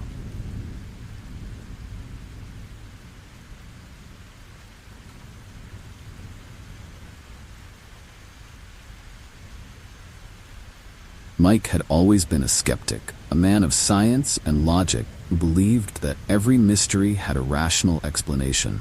But when Sarah, his closest friend, vanished during a hike in a dense, ancient forest, his world was turned upside down. The authorities had conducted a thorough search, but after weeks of fruitless effort, they had given up. Mike, however, couldn't let go. Something deep within him whispered that Sarah was still out there, and he was determined to find her, no matter the cost. The more Mike delved into the history of the forest, the more unsettling stories he uncovered. Locals spoke of spirits and ancient rituals, a pact made long ago with a powerful forest spirit that demanded sacrifices to maintain the balance between the human world and the natural one. Skeptical as he was, Mike couldn't ignore the patterns. The disappearances, the eerie sightings, the whispers of a forest that was alive, aware, and hungry. Desperation drove him to seek out those who might know more. His search led him to an old, crumbling library in a nearby town, where he discovered ancient texts that described the rituals in chilling detail. The writing spoke of a guardian of the forest, a spirit bound to protect the land, but cursed to do so through blood and fear. The ritual required a willing participant to take on the role of the guardian, sacrificing their humanity in exchange for eternal life as the spirit's enforcer. Mike's stomach churned as he read, the implications clear. Sarah had somehow been drawn into this ancient pact. As the days turned into weeks, Mike's obsession grew. He spent countless hours poring over maps, old journals, and folklore, piecing together a puzzle that seemed impossible to solve. The more he learned, the more he realized that Sarah's fate was tied to the very heart of the forest, a place where the veil between the human world and the spirit world was thin. He knew that to find her, he would have to confront the spirit itself, and possibly take her place in the ancient ritual. Armed with this knowledge, Mike ventured into the forest, his heart heavy with fear and determination. The trees loomed over him like silent sentinels, their branches forming a dark canopy that blotted out the sky. The deeper he went, the more the forest seemed to close in around him, the air thick with the scent of earth and decay. Every rustle of leaves, every snap of a twig made his heart race. He pressed on, driven by a desperate hope that he could still save Sarah. As night fell, forest took on an eerie, otherworldly quality. The shadows seemed to move on their own, and the wind carried whispers that Mike couldn't quite make out. He reached a clearing that felt strangely familiar, though he had never been there before. At the center of the clearing stood a stone altar, covered in moss and etched with ancient symbols that glowed faintly in the dim light. Mike knew this was the place, heart of the forest, where the rot. Just as he was about to step forward, a figure emerged from the shadows. It was Sarah, but she was changed. Her eyes glowed with an unnatural light, and her movements were slow, almost mechanical. She was no longer fully human. She had begun the transformation into the forest guardian. Mike's heart broke at the sight. He knew what he had to do. Called out to the spirit, demanding that it release her and take him instead. The forest responded with a low, rumbling growl that seemed to come from the very ground beneath his feet. The air grew colder, and a dark, towering figure materialized behind Sarah. It was the spirit, eyes burning with an ancient, malevolent intelligence. It studied Mike for a long moment before speaking, its voice like the rustling of leaves in a storm. It offered him a choice: take Sarah's place and become the guardian, or leave the forest and never return, knowing that Sarah would be lost forever. Mike's mind raced, the weight of the decision pressing down on him. He knew that if he accepted, he would lose his humanity, his life as he knew it. But he couldn't abandon Sarah to such a fate. Steeling himself, he nodded, accepting the spirit's offer. The spirit let out a chilling laugh, its form shifting as it moved toward Mike. He felt a cold hand touch his chest, and then everything went dark. When Mike awoke, he was alone in the clearing. The stone altar was gone, and the forest was silent, but he could feel the change within him. The spirit had kept its word. He was now the guardian of the forest. He could sense every movement within the trees, every rustle of the leaves. He was no longer fully human, but neither was he fully spirit. As he took his first steps into his new role, he felt a strange sense of peace. Sarah was safe, and he had fulfilled his promise. Back in the world outside the forest, Mike was never seen again. Locals would sometimes speak of a mysterious figure that roamed the woods, a protector who ensured that the balance between the human world and the spirit world was maintained. The forest, once a place of fear and mystery, became a place of reverence and respect. And while Mike's sacrifice was known only to a few, the impact of his decision would be felt for generations to come. Mike had never imagined that his life would come to this. A final, fateful decision in the heart of a haunted forest. The days leading up to this moment had been a blur of fear, desperation, and a relentless search for answers. Sarah's disappearance had shattered his world, and the discovery of the ancient pact between the forest spirit and those who ventured too deep had left him with an impossible choice. Now, standing at the edge of the clearing where the spirit's presence was strongest, Mike knew there was no turning back. The air was thick with tension, forest silent as if holding its breath. Mike could feel the weight of the spirit's gaze upon him, though it remained hidden in the shadows. The choice was clear: accept the role of guardian, a role that would strip him of his humanity but save Sarah, or walk away and live with the knowledge that he had condemned her to an eternity of suffering.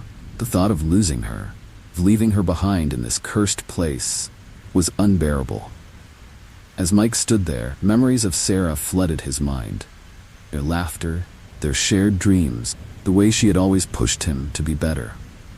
She had been the light in his life, and the idea of that light being snuffed out by the dark forces of the forest was too much to bear. He knew he couldn't live with himself if he didn't try to save her, even if it meant losing everything he had ever known. The forest seemed to sense his resolve, and the shadows began to shift. The spirit materialized before him, a towering figure of darkness with eyes that glowed with ancient knowledge and power. Its presence was overwhelming, the very air around it crackling with energy. The spirit spoke in a voice that was both a whisper and a roar, offering Mike one last chance to turn back, to leave the forest and never return. But Mike didn't flinch. His mind was made up. "I'll do it," Mike said, his voice steady despite the fear gnawing at his insides. "I'll take Sarah's place. Just let her go." The spirit's eyes narrowed, studying him for a long moment. Then it nodded, its form shifting and warping as it prepared to fulfill the ancient ritual. Mike felt a cold, creeping sensation begin to spread through his body, starting at his chest and working its way outward. It was as if the very essence of the forest was seeping into him, changing him from the inside out. He'd feel his humanity slipping away, replaced by something ancient and powerful. As the transformation continued, Mike's thoughts began to blur. The memories of his life, of Sarah, of everything he had ever known, started to fade, replaced by a deep connection to the forest and all its secrets. He could feel the trees, the earth, animals, all of it was a part of him now. The spirit's voice echoed in his mind, guiding him through the process, showing him the responsibilities of the guardian. It was a burden he was willing to bear, for Sarah's sake. Suddenly, the spirit's grip on him loosened, and Mike felt a presence beside him. Sarah. She was there, standing in the clearing, her eyes wide with confusion and fear. The spirit had kept its word. She was free. But as she looked at Mike, her expression shifted to one of horror. She could see the change in him, the way his eyes had taken on a faint, eerie glow, the way his movements were no longer entirely human. "Mike, what have you done?" she whispered, tears welling up in her eyes. Mike tried to speak, to reassure her, but the words wouldn't come. The connection to his old self was too weak, too distant. Instead, he simply nodded, a faint smile playing on his lips. He had done what he needed to do. Sarah was safe, and that was all that mattered. She took a step toward him, but the spirit's presence flared up, pushing her back. It was clear that Mike was no longer the man she had known. He was something else entirely now. The spirit turned its gaze to Sarah, and for a moment, the air was filled with tension. But then it nodded, a silent acknowledgement of Mike's sacrifice. The shadows around Sarah began to lift, and she felt herself being gently pushed toward the edge of the clearing, toward safety. She looked back at Mike one last time, tears streaming down her face, before turning and running into the forest, away from the nightmare that had claimed him. As Sarah disappeared into the trees, the spirit turned its full attention back to Mike. The transformation was complete. Mike was now the guardian of the forest, his humanity a distant memory.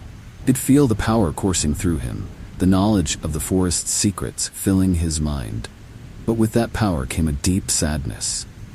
A mourning for the life he had left behind, for the future he would never have. The spirit stepped back, its form fading into the shadows once more, leaving Mike alone in the clearing. The forest was silent, but it was no longer menacing. It was his domain now, a place he was bound to protect for eternity. As he took his first steps into his new role, he felt a strange sense of peace. Sarah was safe, and he had done what he had to do. The price had been high, but it was one he was willing to pay. The forest, once a place of fear and mystery, had become his home. Mike, now the guardian, would ensure that the ancient pact was upheld, that the balance between the human world and the spirit world was maintained. And though his life as he had known it was over, the memory of Sarah's safety, her freedom, would be enough to sustain him through the long, endless years ahead. As Mike opened his eyes, the first thing he noticed was the forest. The way it seemed more alive, more vibrant than he had ever experienced before.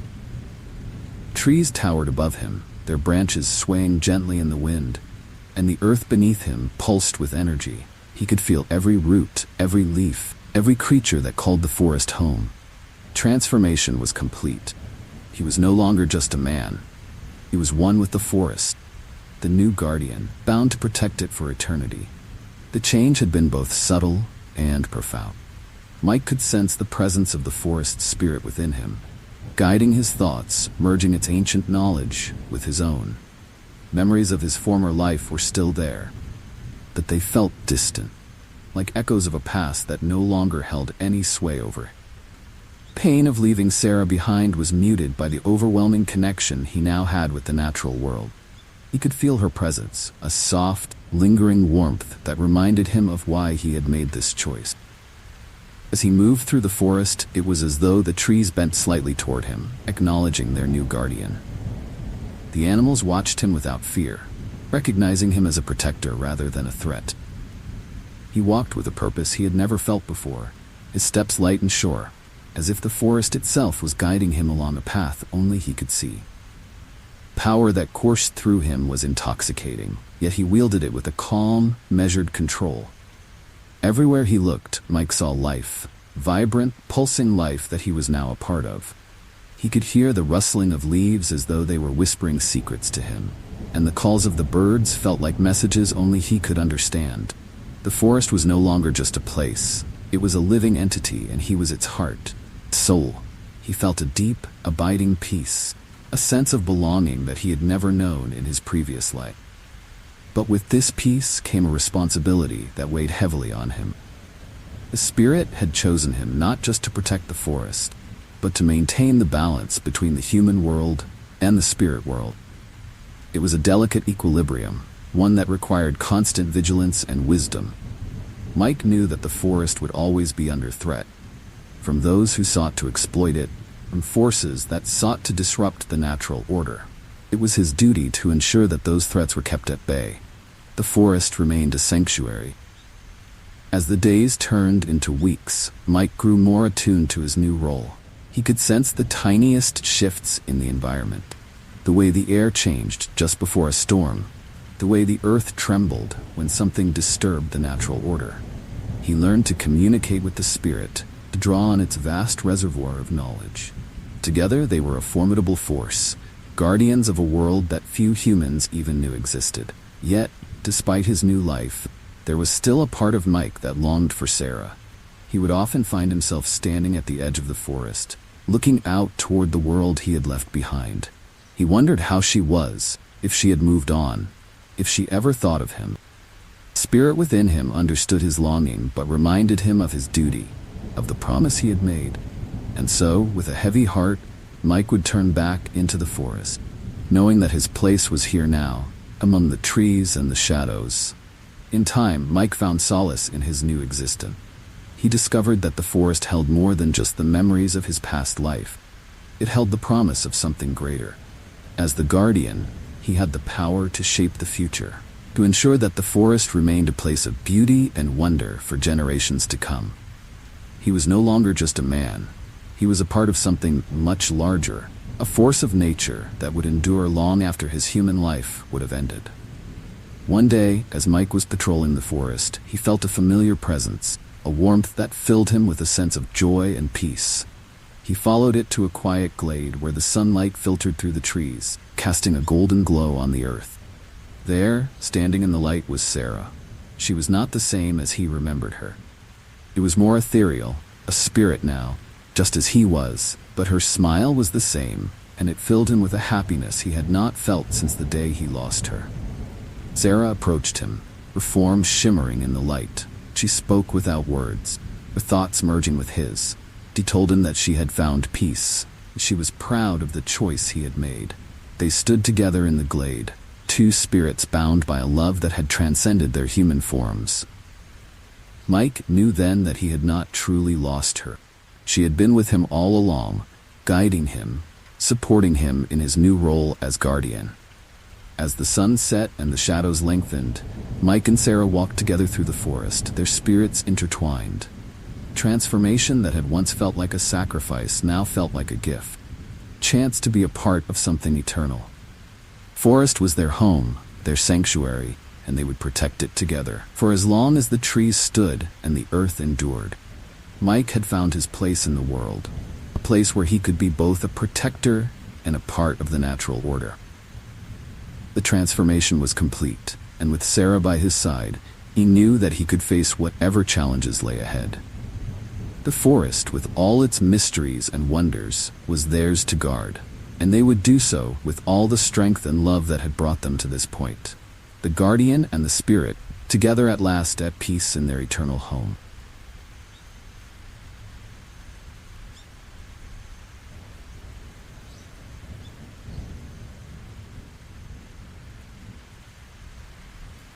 It was a day like any other, or so I thought.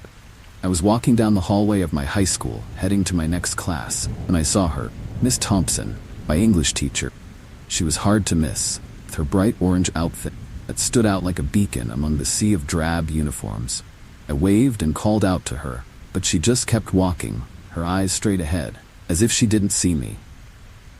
It was odd, but I didn't think much of it at the time. Maybe she was lost in thought. Or maybe she just didn't hear me. The rest of the day passed uneventfully, but that brief encounter kept nagging at the back of my mind. Miss Thompson wasn't the type to ignore her students. And that outfit, well, it wasn't exactly her style. She usually dressed in muted tones, nothing as bold as the orange she'd been wearing. I couldn't shake the feeling that something was off. I didn't have time to dwell on it. Classes, homework, and the usual teenage drama kept me busy. It wasn't until the end of the day that things got truly strange. I was heading to the library when I saw Miss Thompson again, this time in her usual muted outfit, a dark green cardigan and brown slacks. She was chatting with another teacher, laughing at something they had said. My stomach dropped as I realized that this was the real Miss Thompson, and that whoever, or whatever I had seen earlier wasn't her. I approached them cautiously, my mind racing with possibilities. Miss Thompson, I said, my voice tinged with unease. I saw you earlier in the hallway. You were wearing orange, but now... My words trailed off as I searched her face for any sign that she knew what I was talking about. She frowned, confusion clouding her feature. Orange? No, I haven't worn anything like that today. Are you sure it was me? Her tone was light, but I could see a flicker of concern in her eyes. I nodded, feeling a chill run down my spine. Yeah, I'm sure. You were walking down the hallway, and I waved at you. But you didn't respond, just kept walking. Miss Thompson exchanged a glance with the other teacher, who shrugged, clearly just as baffled. That's strange, she said slowly, her frown deepening. I've been in meetings all afternoon. I haven't even been near that hallway. I spent the next few weeks on edge, constantly looking over my shoulder, expecting the doppelganger to appear at any moment. But as time passed and nothing more happened, I began to relax. Maybe it was over, I told myself. Maybe the doppelganger had moved on, or maybe it had never been real in the first place. But deep down, I knew that it wasn't something I could simply forget. The encounter had left a mark on me, a chilling reminder that there are things in this world we may never fully understand. Even now, I sometimes catch myself glancing over my shoulder, half expecting to see that bright orange outfit standing in the shadows. The memory of those encounters still sends a shiver down my spine, a reminder that not everything is as it seems. The doppelganger, whether real or imagined, had left an indelible impression on me, one that I doubt I'll ever shake.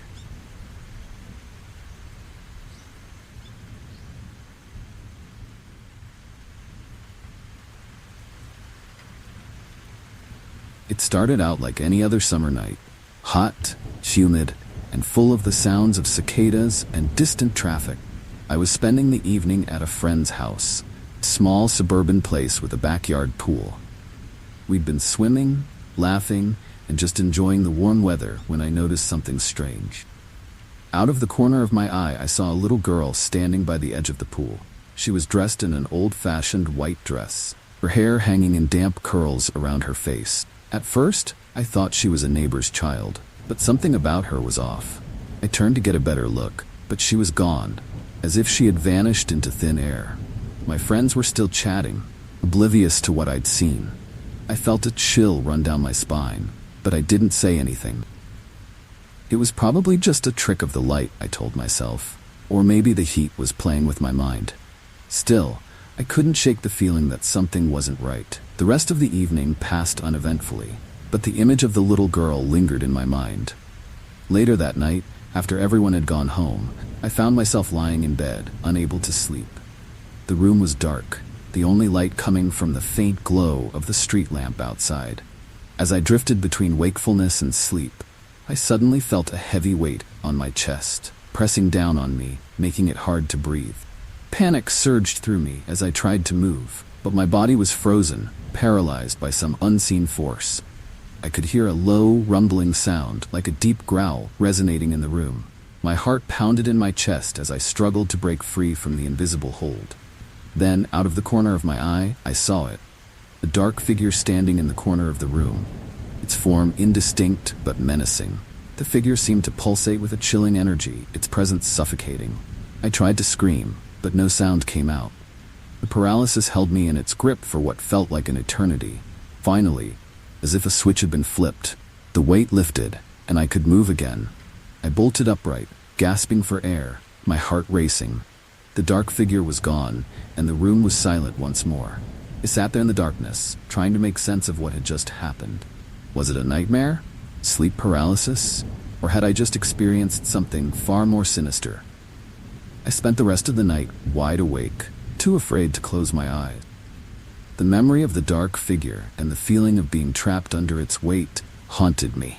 The next morning, I tried to convince myself that it was just a bad dream, but the fear still lingered, gnawing at the edges of my mind. I couldn't help but think about the little girl I'd seen by the pool earlier.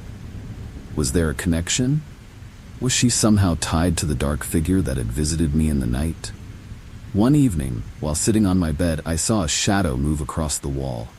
Even though there was no one else in the room, it was a brief flicker, but it was enough to send me into a panic. I called my friend, the one whose house I'd been at when I first saw the little girl, and finally told her everything.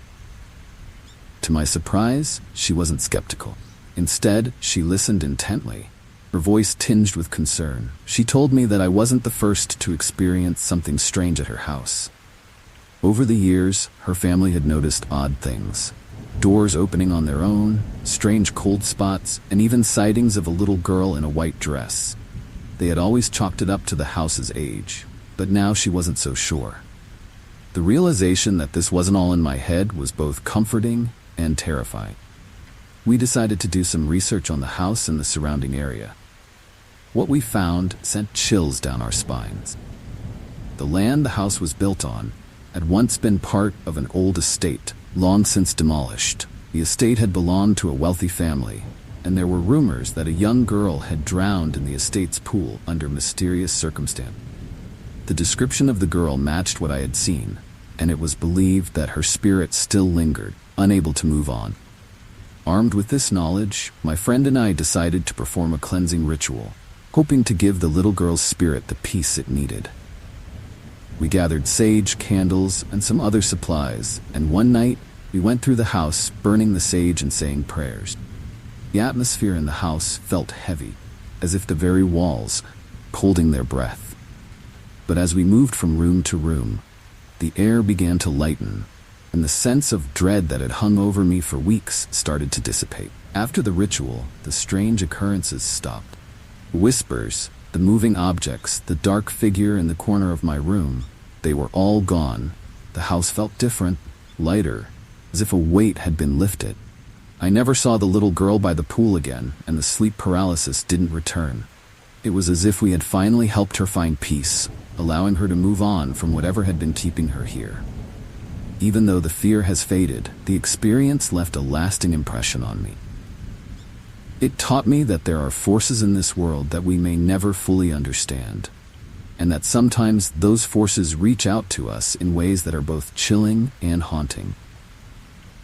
I still think about the little girl from time to time, wondering if she found the peace she was looking for. And though I hope never to experience anything like that again, I'll always remember that summer night when the veil between this world and the next seemed just a little bit thinner.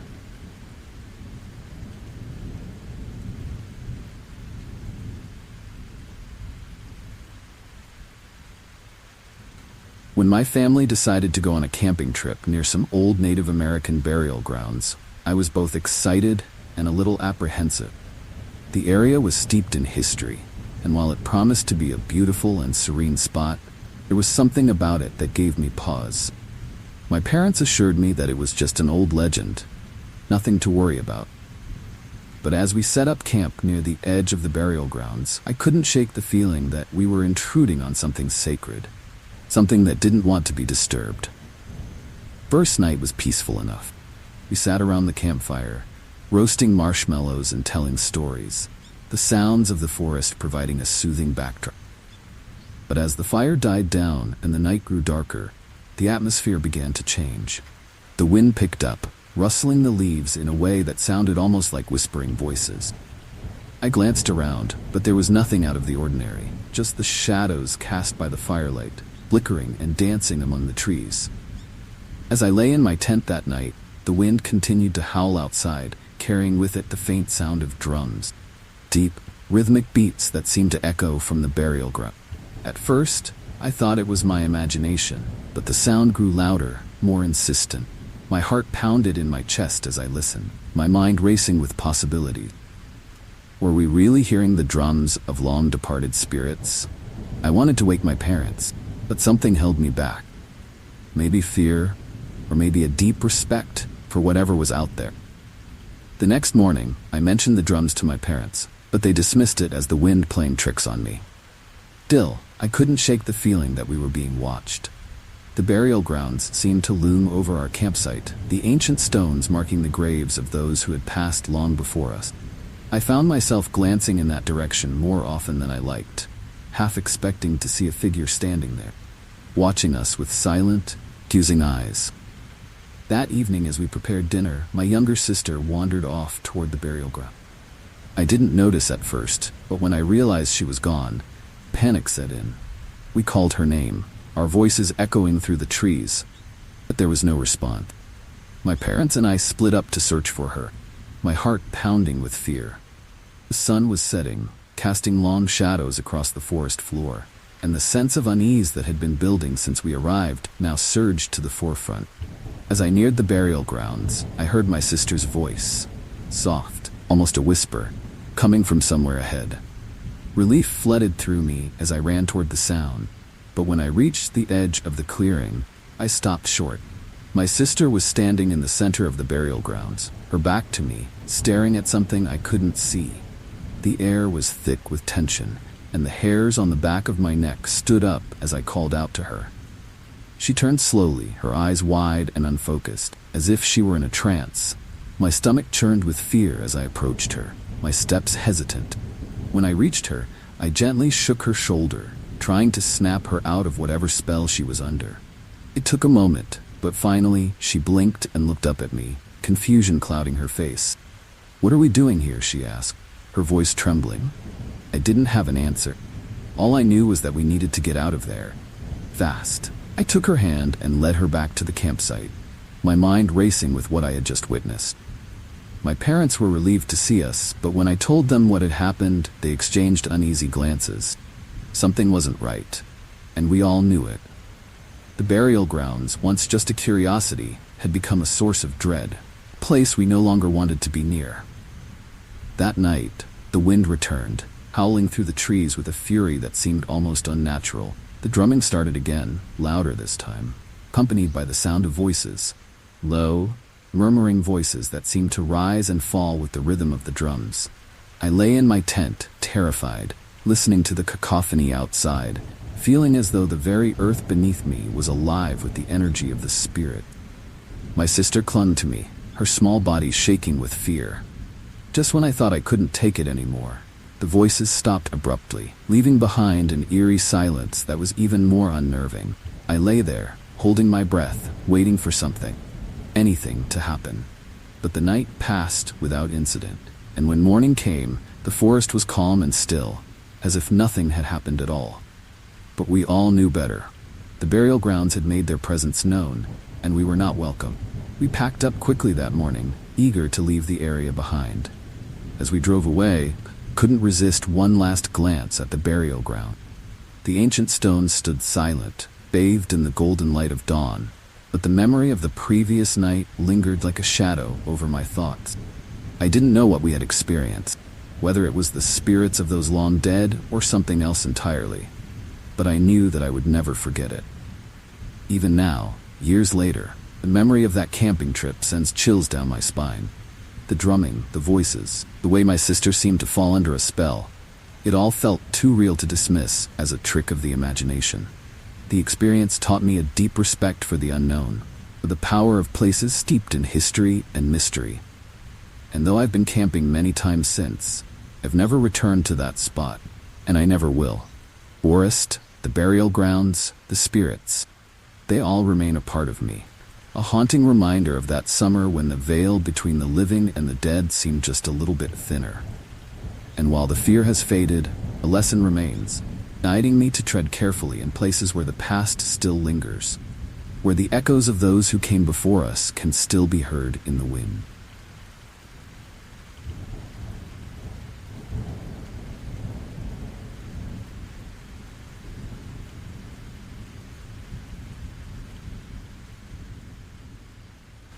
The road trip began with the thrill of adventure and the promise of new memories.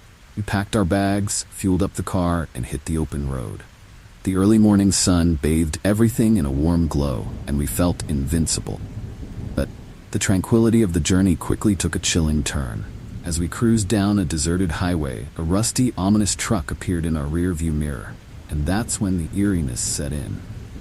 First, we thought it was just another vehicle sharing the road, but it didn't take long to realize something was off. Truck's headlights bore into us, and its engine roared like a beast. Every attempt to speed up or slow down was mirrored perfectly. My heart pounded in my chest, and I could feel the tension creeping in, like a haunting shadow.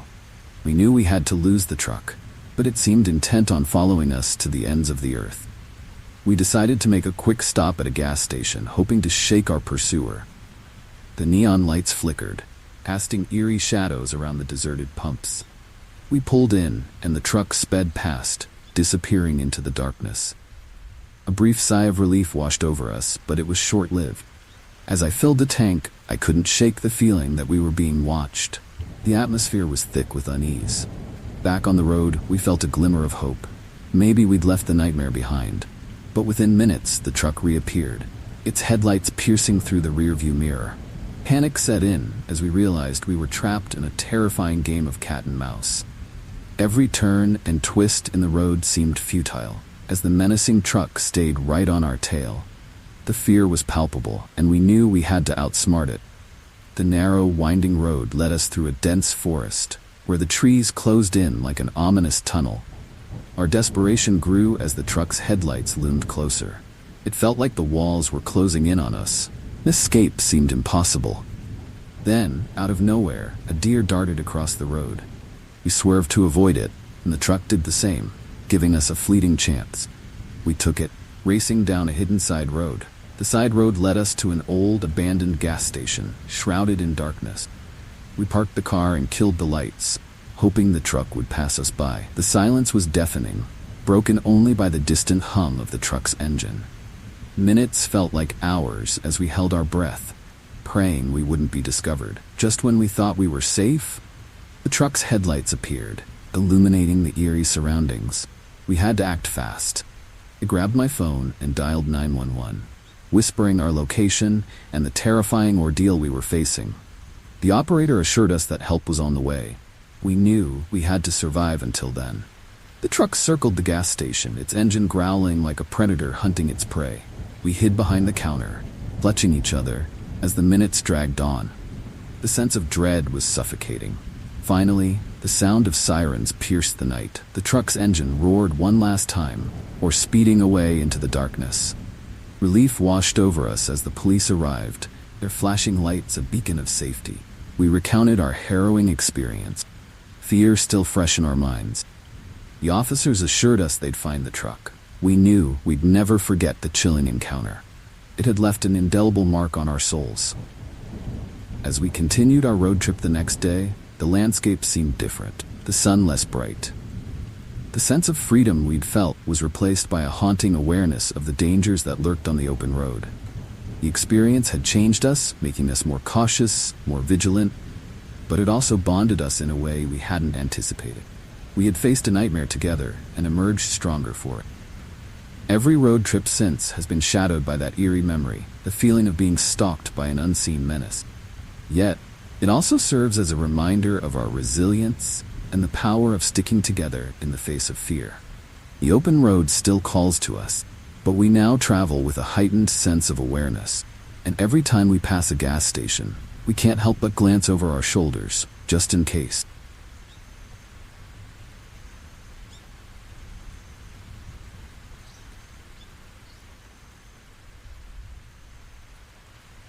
The Louisiana Bayou, with its lush green beauty, promised an idyllic fishing trip for my friends and me.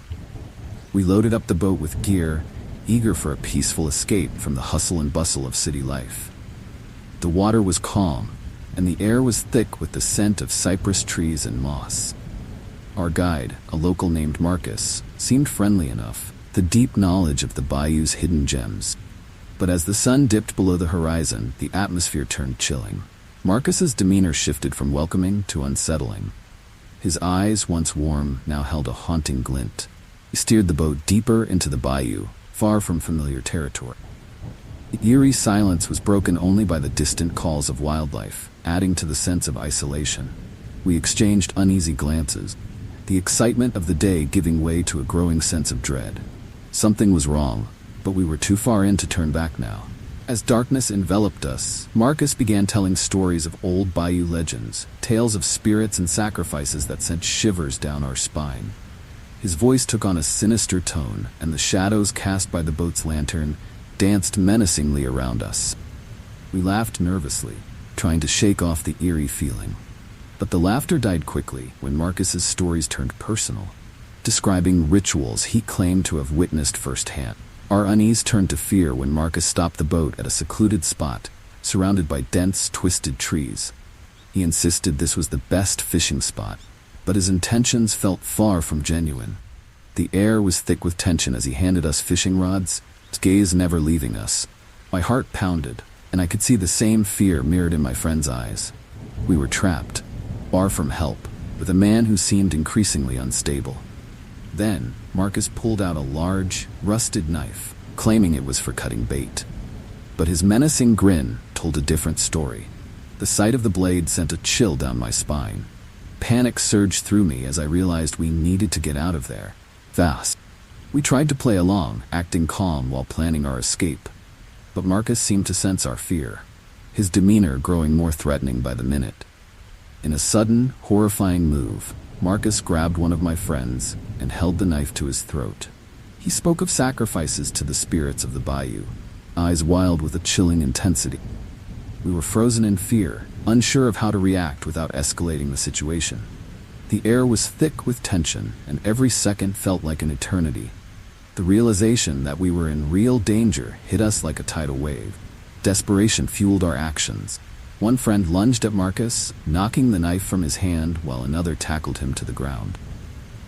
The struggle was intense, the eerie quiet of the bayou, punctuated by our shouts and the sounds of the scuffle. We managed to subdue Marcus, tying him up with fishing line. Our hands shook with adrenaline and fear as we secured him, ensuring he couldn't harm us further. With Marcus restrained, we turned the boat around and navigated back through the dark, twisting waterway. Every rustle and splash seemed amplified in the stillness of the night, keeping our nerves on edge. The journey back felt interminable, the weight of what had almost happened pressing down on us. When we finally reached the dock, relief washed over us. The haunting memory of the night lingered. We reported Marcus to the authorities, who arrested him and launched an investigation into his activities. The bayou, once a place of beauty and adventure, now held a sinister undertone in our minds. The experience left us shaken, a chilling reminder of how quickly a seemingly harmless trip could turn into a nightmare. The bond between us grew stronger, forged in the crucible of fear and survival. Bayou has never felt the same since that night.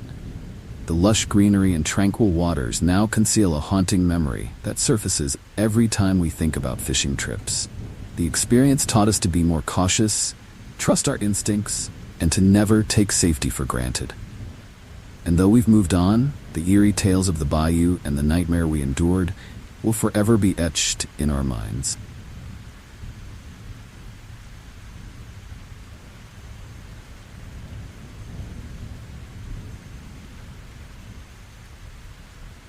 Sailing through the Bermuda Triangle was supposed to be the highlight of our adventure. The sun was shining, the sea was calm, and our spirits were high. We were a tight-knit crew, excited to explore the mysteries of this infamous region. But as the horizon blurred with the onset of twilight, an eerie feeling settled over us.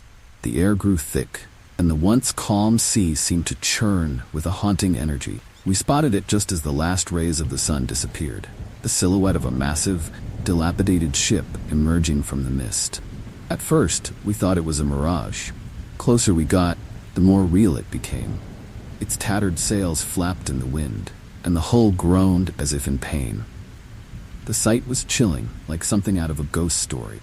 Curiosity and fear gripped us in equal measure as we approached the ghost ship. We decided to investigate despite the growing sense of dread. As we boarded the abandoned vessel, the eerie silence was broken only by the creaking of wood and the distant splash of waves. The ship was a relic from another time, with rotting timbers and rusted metal. Every step we took echoed through the empty corridors, heightening our unease. It felt as though we were trespassing on sacred, haunted ground.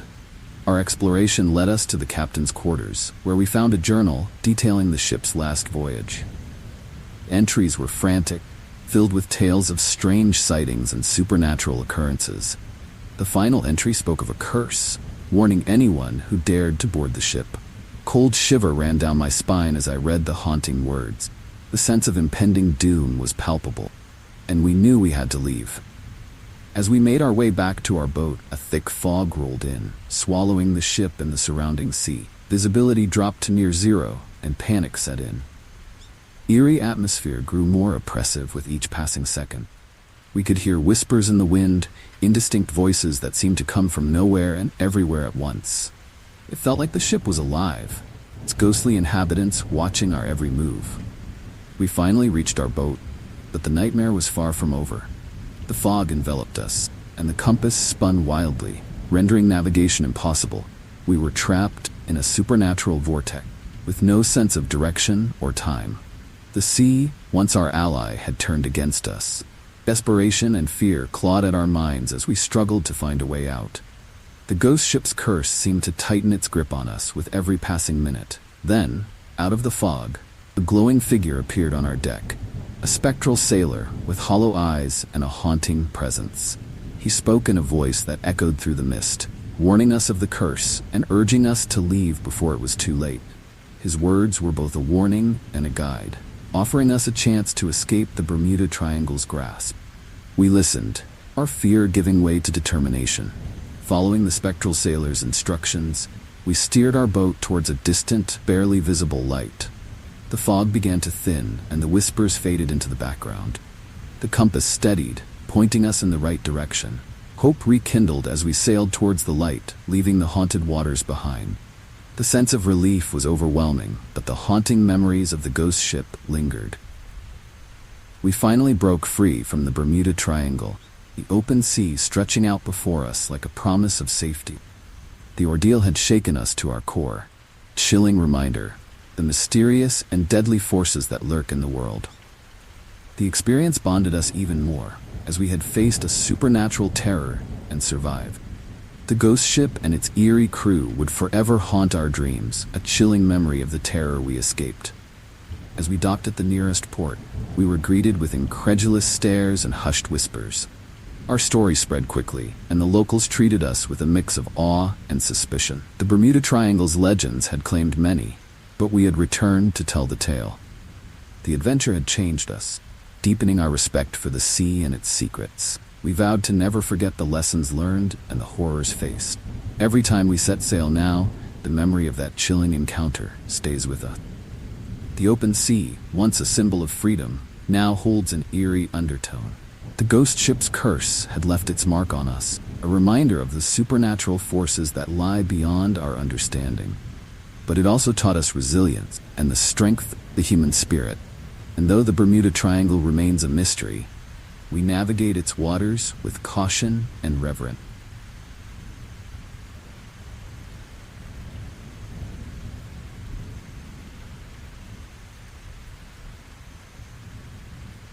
Picking up a hitchhiker seemed like a kind gesture at the time. It was a rainy evening, and the roads were nearly deserted. I spotted him on the side of the road, drenched and shivering. His thumb was outstretched, and he wore a tattered jacket. Something about his appearance gave me pause, but my empathy overruled my caution. I pulled over and let him in, unaware that this decision would lead to a chilling ordeal. He introduced himself as Tom, his voice low and calm. As he settled into the passenger seat, a sense of unease crept in.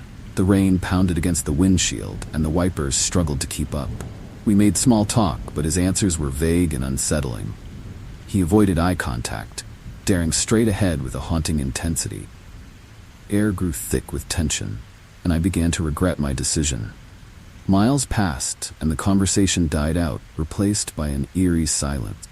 Tom's presence felt increasingly menacing. I glanced over at him and noticed his hands clenching and unclenching, as if he was battling some inner turmoil.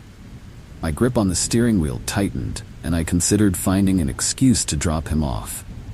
The road stretched on, and I couldn't shake the feeling that something terrible was about to happen. Suddenly, Tom's demeanor shifted. He reached into his jacket and pulled out a knife, his eyes cold and devoid of emotion. Panic surged through me as he demanded I keep driving and not make any sudden moves. My heart pounded in my chest, and 1,000 thoughts raced through my mind. The situation had escalated from unsettling to life-threatening in an instant. I knew I had to stay calm and think of a way out. I tried to reason with him, my voice trembling with fear. He responded with chilling calmness, warning me not to test him. The rain continued to pour, adding to the eerie atmosphere. My mind raced, searching for a plan. Then, I remembered a gas station a few miles ahead. If I could just make it there, I might have a chance to escape. I feigned compliance, driving steadily towards the gas station, my pulse racing. As we approached the gas station, I saw a glimmer of hope. The bright lights and the presence of other people could be my salvation. I told Tom I needed to stop for gas, trying to keep my voice steady. He eyed me suspiciously, but agreed, keeping the knife pressed against his leg. I pulled into the station, and the moment the car stopped, I bolted out, screaming for help. The station attendant and a few customers rushed over, their faces filled with concern. Tom tried to flee. The quick response of the bystanders thwarted his escape. They pinned him down until the police arrived. The ordeal had left me shaken to the core, my heart still racing with the adrenaline of the encounter. The authorities took Tom into custody, and I recounted the chilling events of the evening. The rain had finally stopped.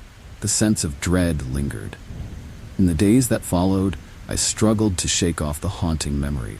The simple act of picking up a hitchhiker had turned into a nightmarish experience. The thought of what could have happened sent shivers down my spine. I realized how close I had come to a far worse outcome, and the realization was both sobering and terrifying. It changed my perspective on kindness and caution forever. The experience left a lasting impact on me. I became more vigilant, more aware of the potential dangers that lurk behind seemingly innocent situations. The memory of Tom and that rainy night serves as a chilling reminder of the unpredictability of human nature. It's a story I share with others, not to instill fear, but to encourage caution and awareness. The road can be a dangerous place, and sometimes a kind gesture can lead to a haunting encounter. Despite the terror of that night, I continue to drive those same roads. The rain no longer holds the same appeal. I am wary of picking up strangers. The open road, once a symbol of freedom and adventure, now carries an eerie undertone. The experience has made me more resilient, more cautious, and more appreciative of the safety and security I often took for granted. And every time I pass a hitchhiker, I can't help but feel a chilling sense of déjà vu. The memory of that night will forever be etched in my mind. It's a haunting tale of survival, a stark reminder of the thin line between kindness and danger. I learned the hard way that not everyone can be trusted, and that sometimes the best intentions can lead to the most chilling encounters. But I also learned about the strength of the human spirit and the importance of staying vigilant, no matter how kind-hearted one may be.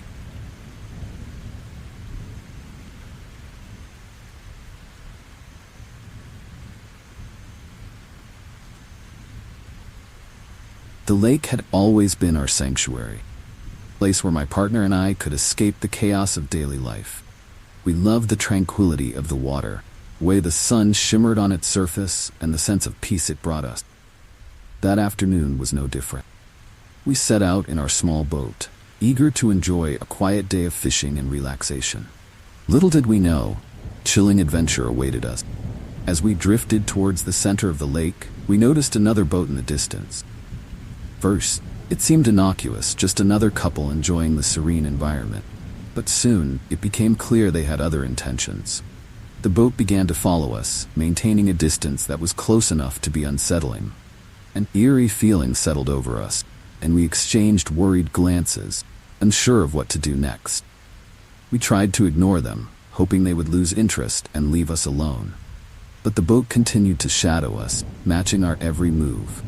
The atmosphere grew thick with tension, and the once peaceful lake now felt menacing. The other boat's occupants were obscured by shadows, adding to the sense of dread. Every attempt to steer away was mirrored, and the realization that we were being pursued set in, sending chills down our spines. Desperation crept in as we realized we couldn't outmaneuver them. The pursuit intensified, and the other boat began to close the distance. Panic surged through us, and we decided to head for the nearest shore. The chase became a nightmarish game of cat and mouse, with our tiny boat struggling to stay ahead. The sound of their engine grew louder, and the fear of being caught was overwhelming. As we neared the shore, a dense fog began to roll in, cloaking the lake in an eerie mist. Visibility dropped, and the other boat seemed to vanish into the haze. We took the opportunity to hide among the reeds, hoping the fog would mask our location. The silence was deafening, broken only by our hushed breaths and the gentle lapping of water. We listened intently, trying to determine if they were still searching for us. Minutes felt like hours as we remained hidden, fog creating a surreal, haunting atmosphere. Every rustle and splash made us jump, our nerves frayed from the relentless pursuit. Then, through the mist, we heard the other boat's engine starting up again. Our hearts sank as the sound grew closer. They were still looking for us, and the sense of imminent danger returned with full force. Just when it seemed they would find us, engine noise faded away. We waited, hardly daring to breathe, until we were sure they had given up. Fog began to lift, and we cautiously made our way back to the center of the lake, constantly looking over our shoulders. The sense of relief was tempered by the haunting memory of the chase. We decided to head back to the dock, our peaceful day shattered by the terrifying ordeal. As we approached the dock, we saw the other boat tied up nearby, its occupants nowhere in sight. Chilling thought crossed our minds. What if they were waiting for us on land? We quickly secured our boat and made our way to the parking lot, scanning the area for any signs of them. Fear of another encounter drove us to move swiftly, our eyes darting around for any hint of danger. Back in the safety of our car, we took a moment, reflected ourselves. The day that had started with the promise of relaxation had turned into a nightmare. The lake, once our haven, now held a sinister undertone. We reported the incident to the local authorities, promised to investigate. The experience had left us shaken, a chilling reminder of how quickly a serene setting could turn into a scene from a horror movie. In the days that followed, the haunting memories of that pursuit lingered. We found ourselves more cautious, more aware of our surroundings whenever we visited the lake. The tranquility we once found there was tainted by the fear of what had happened. Yet it also brought us closer together, our bonds strengthened by the shared experience of facing danger and surviving it. The lake remains a place we visit, with a newfound vigilance. Every ripple in the water, every distant boat, serves as a reminder of that eerie day.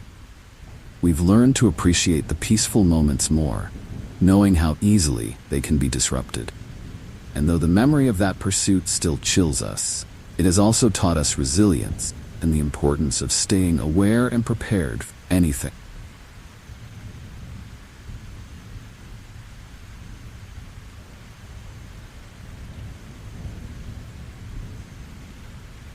Solo camping had always been my way of escaping the hustle and bustle of city life. The idea of spending a night alone in the woods, surrounded by nature, was both thrilling and calming. I packed my gear and set off for my favorite secluded spot, deep in the forest. The day was perfect, the sun shining through the trees and birds chirping overhead. Little did I know, a chilling adventure awaited me that night. As the sun dipped below the horizon, the forest took on an eerie quality. The once comforting sounds of nature now felt unsettling. I set up my tent and started a small campfire, hoping the flickering flames would keep the darkness at bay. Crackling of the fire was soothing, but an underlying sense of dread began to creep in. Every rustle in the bushes, every snap of a twig, seemed amplified in the quiet night. I tried to brush off the feeling, attributing it to my overactive imagination. But as the night grew darker, the sense of being watched became undeniable. I'd feel eyes on me, an eerie presence lurking just beyond the firelight. My heart raced as I scanned the shadows, searching for any sign of movement. The forest, once my sanctuary, now felt like a haunted maze, and I was its prey. Unable to shake the fear, I decided to retreat into my tent, hoping the thin fabric would provide some semblance of safety. I zipped up the entrance and lay down, straining to hear any sounds over the pounding of my heart. The silence was oppressive, broken only by the occasional hoot of an owl. Just as I began to relax, I heard footsteps outside my tent, slow and deliberate. A chilling sense of terror washed over me. I held my breath, too scared to move. The footsteps grew closer, stopping just outside the tent. I could see the shadow of a figure through the fabric, tall and menacing. My mind raced with possibility. Was it an animal or something far more sinister? The seconds felt like hours as I waited for whatever was outside to make its move.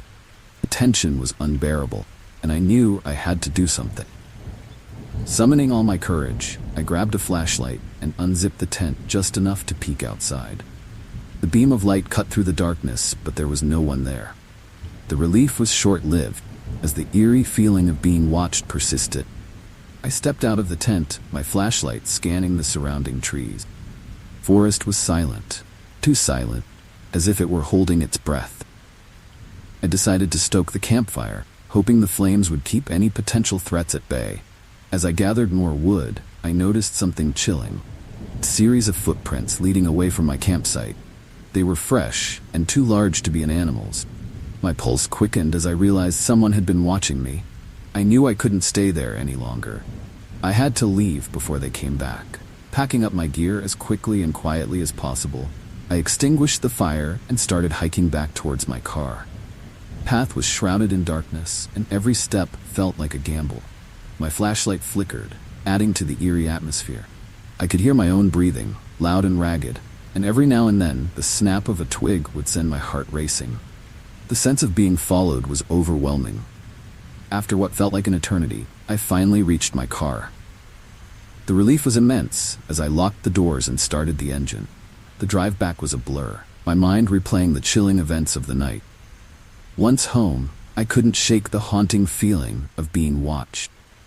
Forest, my place of solace, turned into a place of terror. The experience had left a deep mark on me. In the weeks that followed, the memory of that night haunted me. I became more cautious, more aware of my surroundings. The idea of solo camping no longer held the same appeal. The woods, once a place of peace, were now a reminder of the unknown dangers that lurk in the darkness. Yet, it also taught me the importance of preparedness and the strength of my own instincts. The chilling events of that night have made me more resilient and cautious. While I still enjoy the beauty of nature, I now approach it with a heightened sense of awareness. The experience serves as a haunting reminder how quickly a peaceful night can turn into a nightmare. And every time I think of camping, I can't help but remember the eerie presence that lurked just beyond the firelight.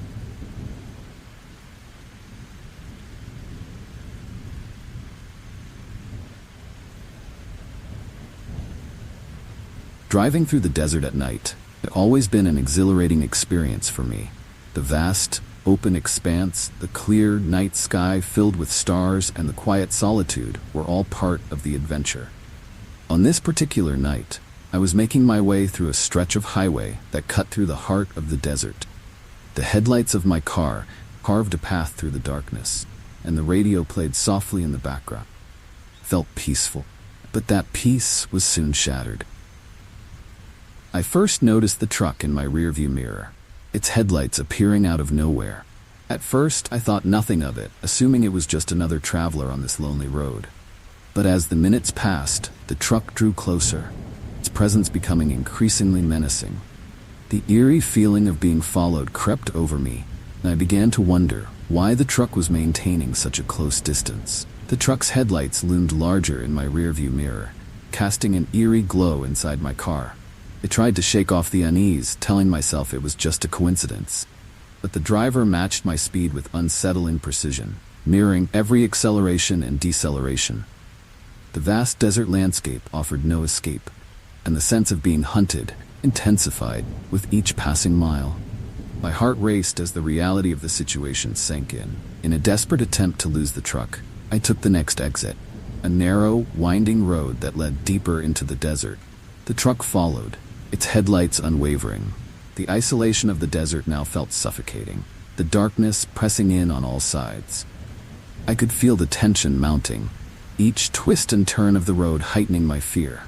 The truck's persistence was chilling, and I knew I had to find a way to escape.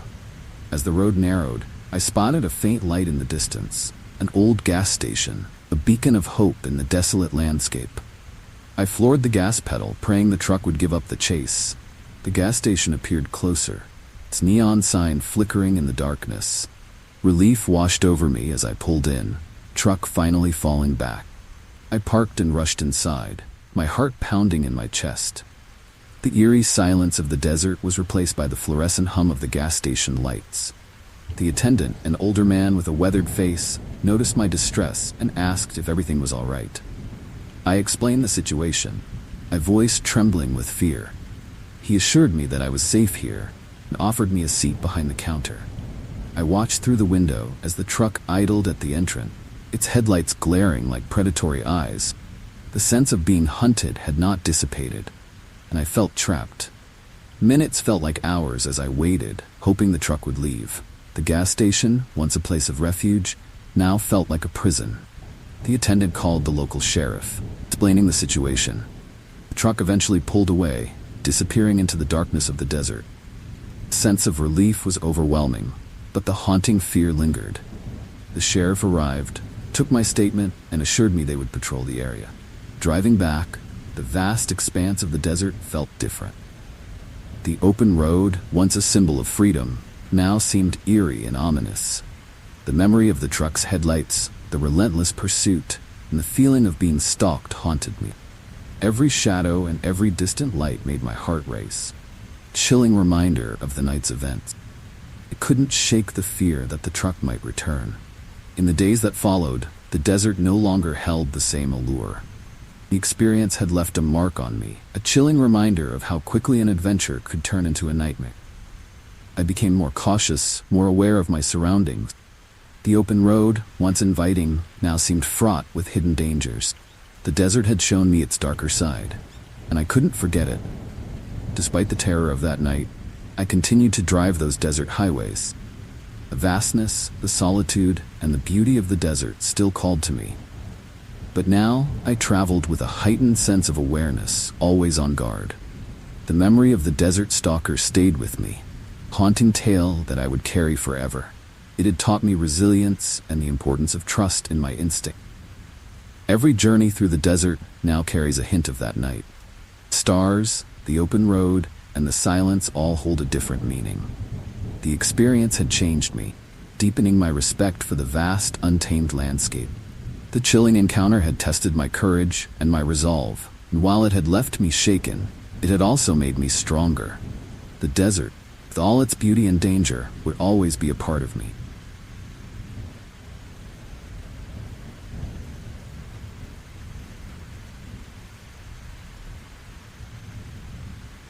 Being a long-haul trucker often meant discovering hidden parts of the country and encountering all kinds of people. One evening, after hours of driving through desolate stretches of highway, I pulled into a mechanic shop that had been recommended by another driver. The place looked run down, but I needed a tune-up and a rest. As I stepped out of my truck, air felt thick with a sense of unease, but I brushed it off as fatigue. The mechanic, a burly man with grease-stained overalls, greeted me with a grin that didn't quite reach his eyes. He offered to take a look at my truck, and I decided to wait in the small, dimly lit office. The place was eerily quiet. Every creak and groan of the old building seemed amplified in the stillness.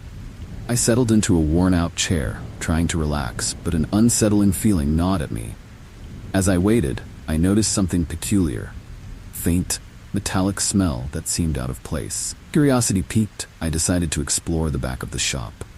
I moved cautiously, my footsteps barely making a sound on the concrete floor. The further I went, the stronger the smell became. I found myself in a poorly lit hallway, and my heart began to race. The place had an eerie, almost haunting atmosphere. I stumbled upon a locked door, and, driven by an inexplicable urge, looked around for a way to open it. Finding a set of keys on a nearby hook, I unlocked the door and stepped inside. What I saw sent a chill down my spine. Medical equipment, surgical tools, and coolers labeled with organs. The realization hit me like a ton of bricks. I had uncovered an illegal organ trafficking operation. My blood ran cold, and I knew I had to get out of there fast. As I turned to leave, I heard footsteps approaching. Panic surged through me, and I quickly hid behind a stack of crates. The burly mechanic entered the room, talking in hushed tones to someone on his phone. His words were chilling, discussing upcoming deliveries and potential buyers. My mind raced, trying to figure out how to escape without being detected. The fear was overwhelming, but I had to stay calm and think clearly. Once the mechanic left, I seized my chance. Moving as silently as possible, I slipped out of the room and made my way back to the office. The eerie quiet of the shop now felt suffocating, and every second felt like an eternity. I reached my truck, my hands shaking as I fumbled with the keys. The engine roared to life, and I sped out of there, the sense of danger still pressing heavily on me. I drove straight to the nearest police station, my mind racing with the night's chilling discoveries. The authorities took my report seriously and assured me they would investigate immediately. The relief of being safe was tempered by the haunting realization of how close I had come to becoming another victim. The dark world of organ trafficking, something I had only heard about in news stories, had nearly ensnared me. In the days that followed, the memory of that night lingered. The open road, once a symbol of freedom, now felt shadowed by the lurking dangers. The mechanic shop, with its eerie atmosphere and chilling secrets, haunted my thoughts. I found myself more vigilant, more cautious with every stop I made. The experience had opened my eyes to the hidden dangers that could be lurking behind a seemingly innocuous facade. Despite the terror of that night, I continued my long-haul journeys. Each trip carried a hint of the haunting memories, but it also made me more resilient. The road had its dangers, but it also had its rewards. I had learned to trust my instincts and to be wary of places that didn't feel right. The experience had changed me, making me more aware and more appreciative of the safety I often took for granted. The chilling encounter at the mechanic shop remains a stark reminder of the dark underbelly of the world. It taught me the importance of vigilance and the strength of the human spirit to overcome fear. While the open road still calls to me, I now travel with a heightened sense of awareness. Every stop, every new place, is approached with caution. Memory of that night never far from my mind.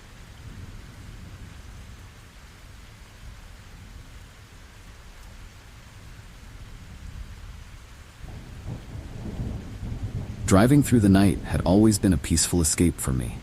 The hum of the engine, the open road, and the soft glow of the dashboard lights created a calming atmosphere. On one particularly long haul, I found myself on a lonely stretch of highway with only the stars and my thoughts for company. To keep myself awake, I scanned through the radio stations until I stumbled upon a voice that was both captivating and eerie. The radio show host had a hypnotic, almost otherworldly tone. He spoke about the mysteries of the universe, secret societies, and the power of the mind. His voice was soothing, yet there was something chilling about it.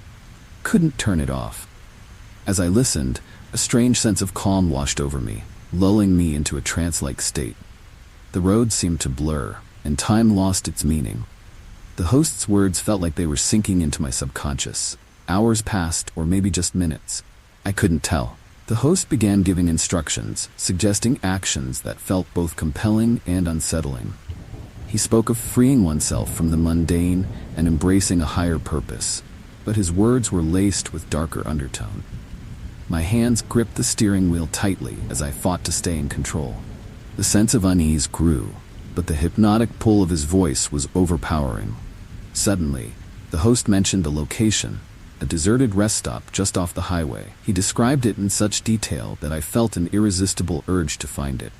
Against my better judgment, I followed his directions, the sense of dread overshadowed by an inexplicable need to obey. The rest stop appeared out of the darkness, exactly as he had described it. My heart pounded as I pulled in, the eerie silence of the place sending chills down my spine.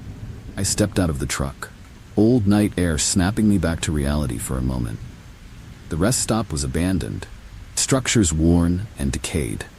The only light came from a flickering street lamp, casting haunting shadows. The radio host's voice still echoed in my mind, urging me to explore. I knew I should leave, but my feet moved on their own, drawn towards the dilapidated building.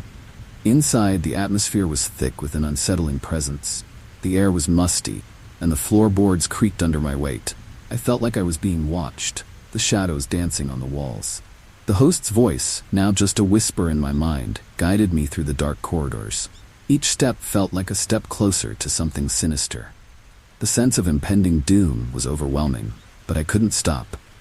In the main room, I found an old, dusty radio on a table. It was identical to the one I had in my truck.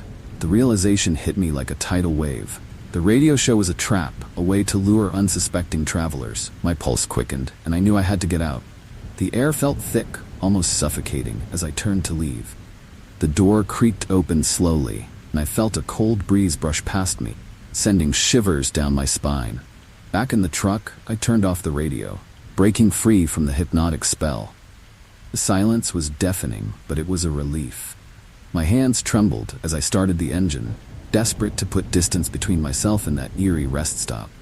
The road felt like a lifeline, pulling me away from the haunting experience. I drove until the first light of dawn appeared on the horizon, the sense of dread gradually lifting. The encounter left me shaken, the memory of the hypnotic voice and the eerie rest stop lingering in my mind. I couldn't shake the feeling that I had narrowly escaped something truly sinister. Open road, once a source of freedom, now held an unsettling edge. I found myself more cautious, wary of the voices that came through the radio. The experience had changed me, deepening my awareness of the hidden dangers that lurk in the night. In the days that followed, I shared my story with other truckers. Some listened with skepticism, while others recounted their own eerie encounters. The chilling realization that there might be more to the world than meets the eye took root. The hypnotic radio show became a ghostly legend among us, cautionary tale of the unknown. I learned to trust my instincts and to be wary of the seemingly harmless. The road still calls to me, but with a newfound respect for its mysteries. Each journey carries the memory of that night, a haunting reminder of the hypnotic voice that almost led me to disaster. It has made me more resilient, more attuned to the subtle signs of danger. The chilling experience serves as a reminder of the thin line between reality and the unknown, and the importance of staying vigilant on the open road.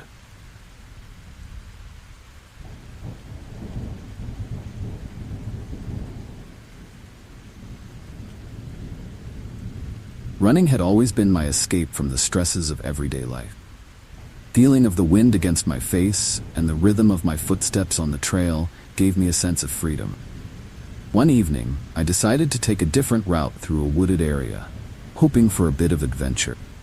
The sun was setting, casting an eerie glow over the trees. The path seemed inviting, but little did I know, a chilling experience awaited me. As I ran deeper into the woods, the path became less familiar. Tall trees closed in around me, and the air grew colder. I glanced at my watch and realized I had been running longer than intended. The sense of adventure quickly turned to unease. The trail I was following seemed to disappear, and I found myself surrounded by dense forest. The once calming atmosphere now felt menacing, and I began to worry. I tried to retrace my steps, but every turn looked the same. The shadows grew longer, and the forest seemed to close in on me. Panic set in as I realized I was lost. My heart pounded, and my breath quickened. I stopped to gather my thoughts, hoping to find a landmark or a familiar sign. The eerie silence of the woods was broken only by the rustling of leaves and the distant call of an owl. The sense of being watched crept over me, sending chills down my spine. As I continued to search for a way out, I stumbled upon an old, overgrown path. Desperate for any sign of civilization, I followed it, hoping it would lead me back to safety. The path twisted and turned, leading me deeper into the forest. Air grew thick with fog, and visibility dropped.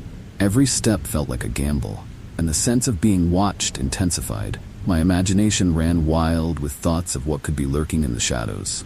Suddenly, I heard footsteps behind me, slow, deliberate, and getting closer. Fear surged through me, and I quickened my pace. Footsteps matched mine, never missing a beat. My mind raced with possibilities.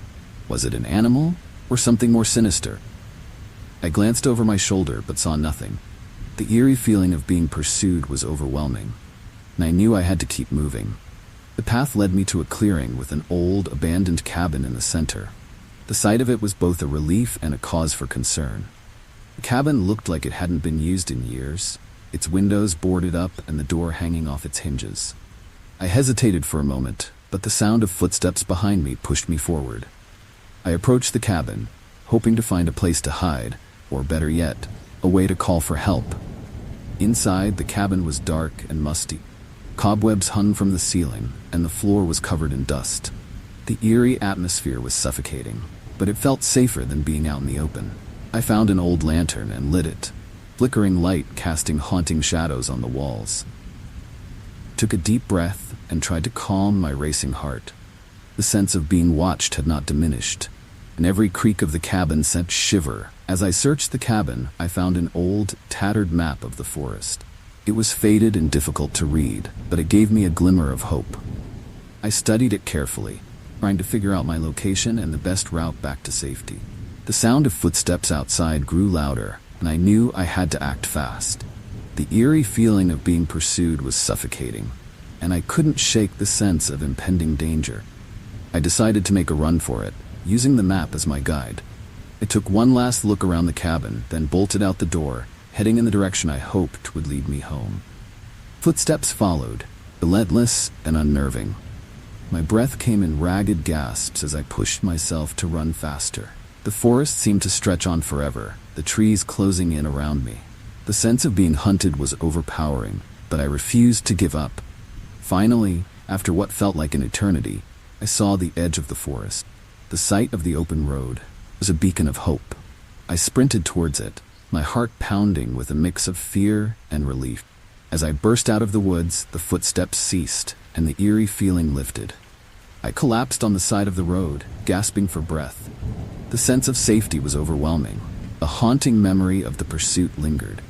In the days that followed, I couldn't shake the feeling of being watched. The forest, once a place of solace, now held a sinister undertone. I became more cautious, more aware of my surroundings. The experience had left a mark on me, a chilling reminder of the unknown dangers that can lurk in the most unexpected places. It taught me the importance of vigilance and trusting my instincts. The memory of that night in the woods stays with me, a haunting tale of survival and resilience. It has made me more cautious, but also more appreciative of the safety and security I often take for granted. Every run through the woods now carries a hint of that night, a reminder to stay alert and be prepared for anything. The chilling experience serves as a testament to the strength of the human spirit and the power of perseverance.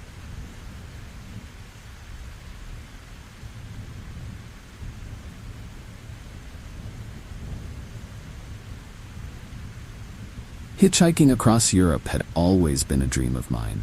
The freedom of the open road, meeting new people, and the thrill of adventure were all part of the allure. One sunny morning, I found myself on the outskirts of a picturesque village, thumb out, waiting for a ride. A battered old car pulled over, and the driver, an older man with a friendly smile, offered me a lift. Little did I know, this ride would soon turn into a chilling nightmare. The journey started off pleasant enough. The driver, who introduced himself as Klaus, seemed friendly and chatty. We exchanged stories, and I felt at ease. But as we drove further into the countryside, Klaus's demeanor changed. His friendly smile faded, replaced by a haunting intensity in his eyes. The conversation grew more personal, and his questions became unsettling. My sense of unease grew with each passing mile. As we entered a remote, forested area, Klaus's behavior became more erratic.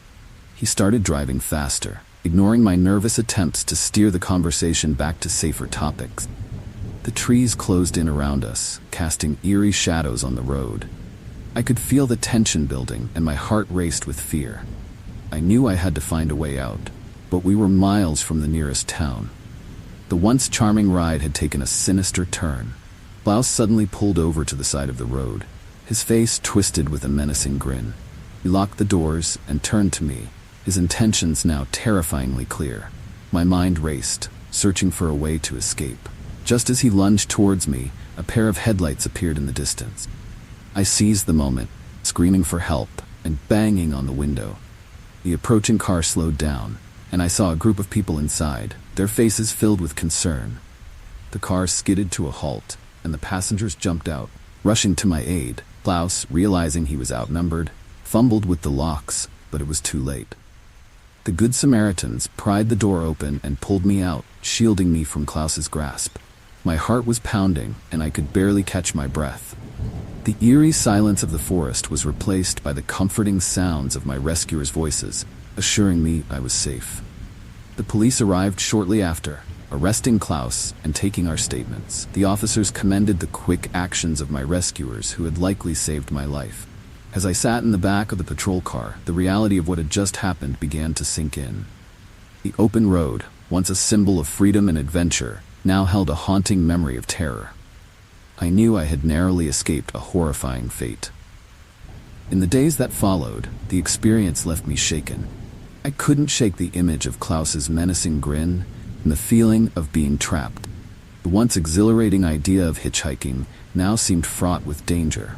But I also felt a deep gratitude for the kindness of strangers who had come to my rescue.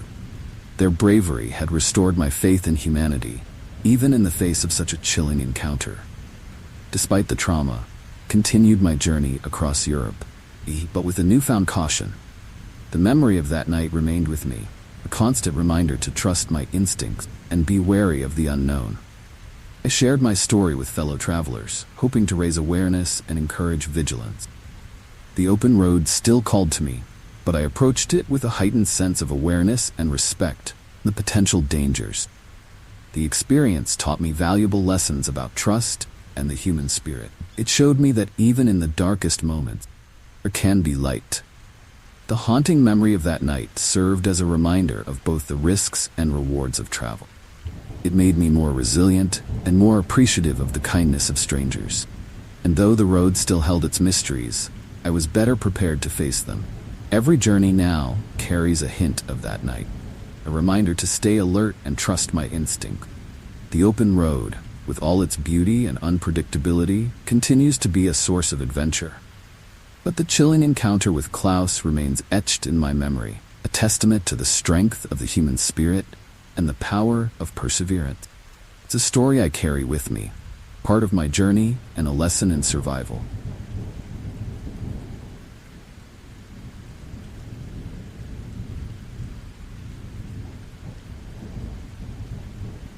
Exploring abandoned places had always been a thrill for my friends and me.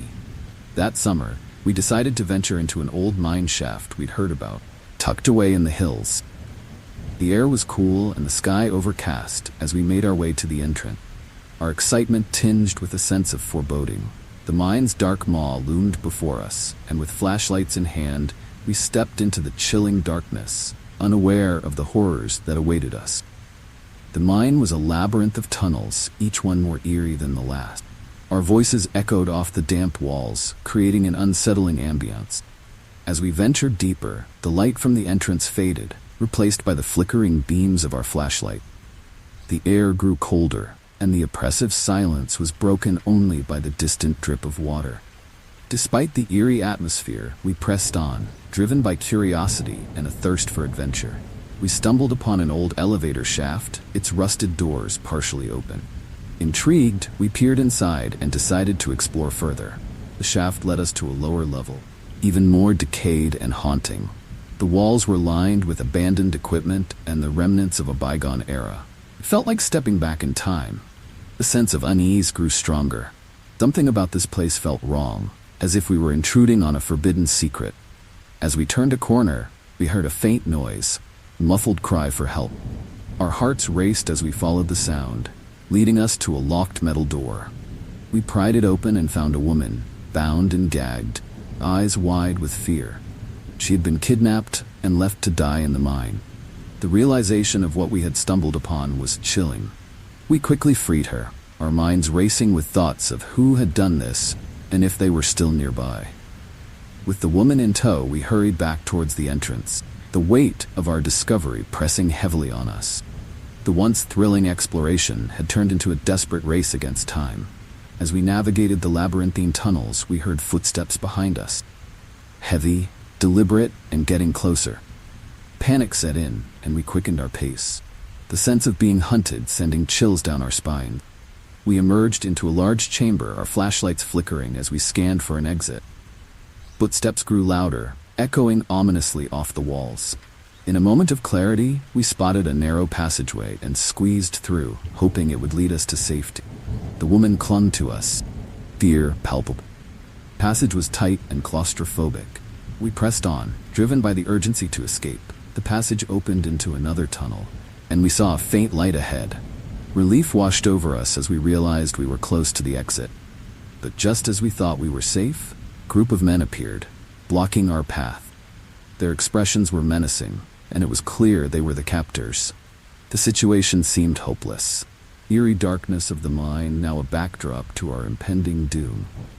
Summoning every ounce of courage, we confronted the men, determined to protect the woman and ourselves. Tense standoff ensued, our voices echoing in the haunting silence. Just as things seemed about to turn violent, a loud noise interrupted us, the sound of approaching footsteps. A group of local hikers, alerted by our earlier cries for help, come to investigate. Captors, realizing they were outnumbered, fled into the darkness. We rushed out of the mine, the fresh air a stark contrast to the oppressive atmosphere we had just escaped. The hikers called the authorities, and the woman was taken to safety. The police soon arrived, and an investigation was launched. The mine, once a place of mystery and adventure, was now a crime scene. The experience had left us shaken, the chilling events of the day etched into our memories.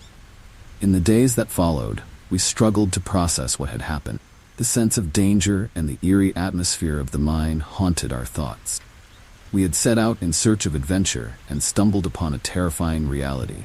The experience had changed us, making us more cautious and aware of the hidden dangers in seemingly innocent places. The mine shaft, with its dark secrets, served as a reminder of the unpredictability of life. Every time we talk about that day, the memory of the chilling discovery and the desperate escape brings a sense of gratitude for our safety. It also serves as a reminder of the resilience and bravery we found within ourselves. The mine, once a symbol of adventure, now stands as a testament to the darker side of human nature. But it also highlights the power of courage and the importance of staying vigilant.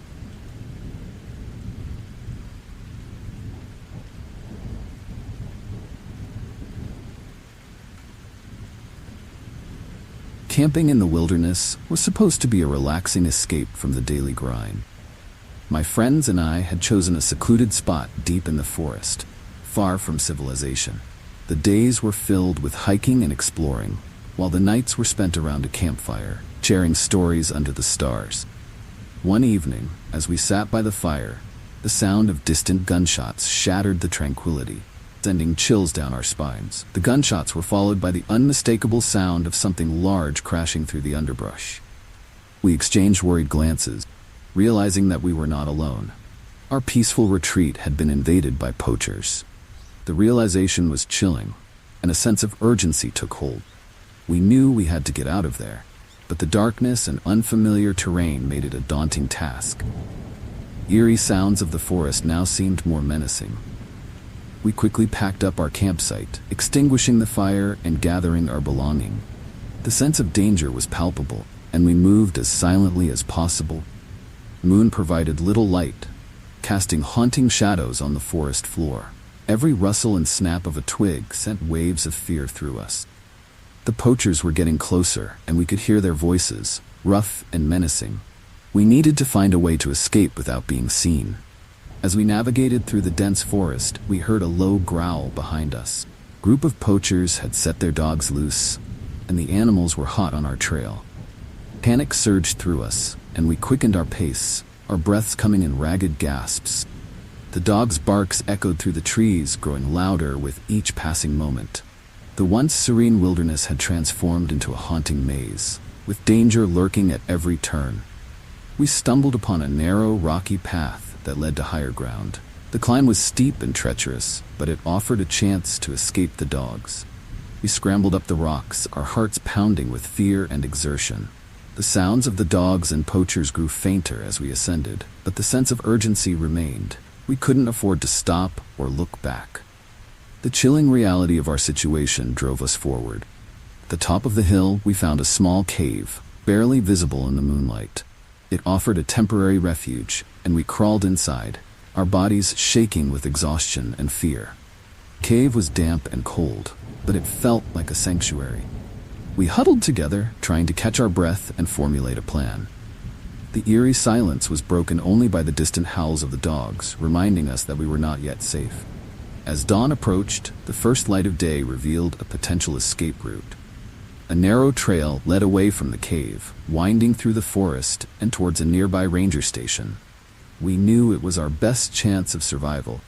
With renewed determination, we set off, keeping to the shadows and moving as quietly as possible. The forest, once a place of beauty, now felt like a gauntlet we had to navigate. We reached the ranger station just as the sun began to rise. The sight of the building was a beacon of hope, and we rushed towards it, our exhaustion temporarily forgotten. The rangers, alerted by our frantic approach, welcomed us inside and listened to our harrowing tale. They immediately radioed for backup, and a team was dispatched to apprehend the poachers. The sense of relief was overwhelming, but the haunting memories of the night lingered. The rangers assured us that the poachers would be caught and the area secured. We were grateful for their swift response and support. The experience had left us shaken, but also more aware of the dangers that can lurk in the wilderness. The forest, once a sanctuary, now held a haunting memory of survival. We had faced a terrifying ordeal and emerged stronger for it. In the days that followed, we reflected on our experience and the lessons learned. The bond between us had deepened, forged in the crucible of fear and survival. The chilling encounter with the poachers had tested our courage and resilience, and we had come through it together. The wilderness, with all its beauty and danger, would always be a part of our lives, but we would approach it with newfound respect and caution. Every time we venture into the forest now, the memory of that night is a reminder to stay vigilant and prepared. The experience has made us more appreciative of the beauty and unpredictability of nature. The chilling escape from the poachers serves as a testament to our strength and the power of teamwork. It's a story we share, not to frighten, but to inspire and remind others of the importance of staying safe and aware in the wild.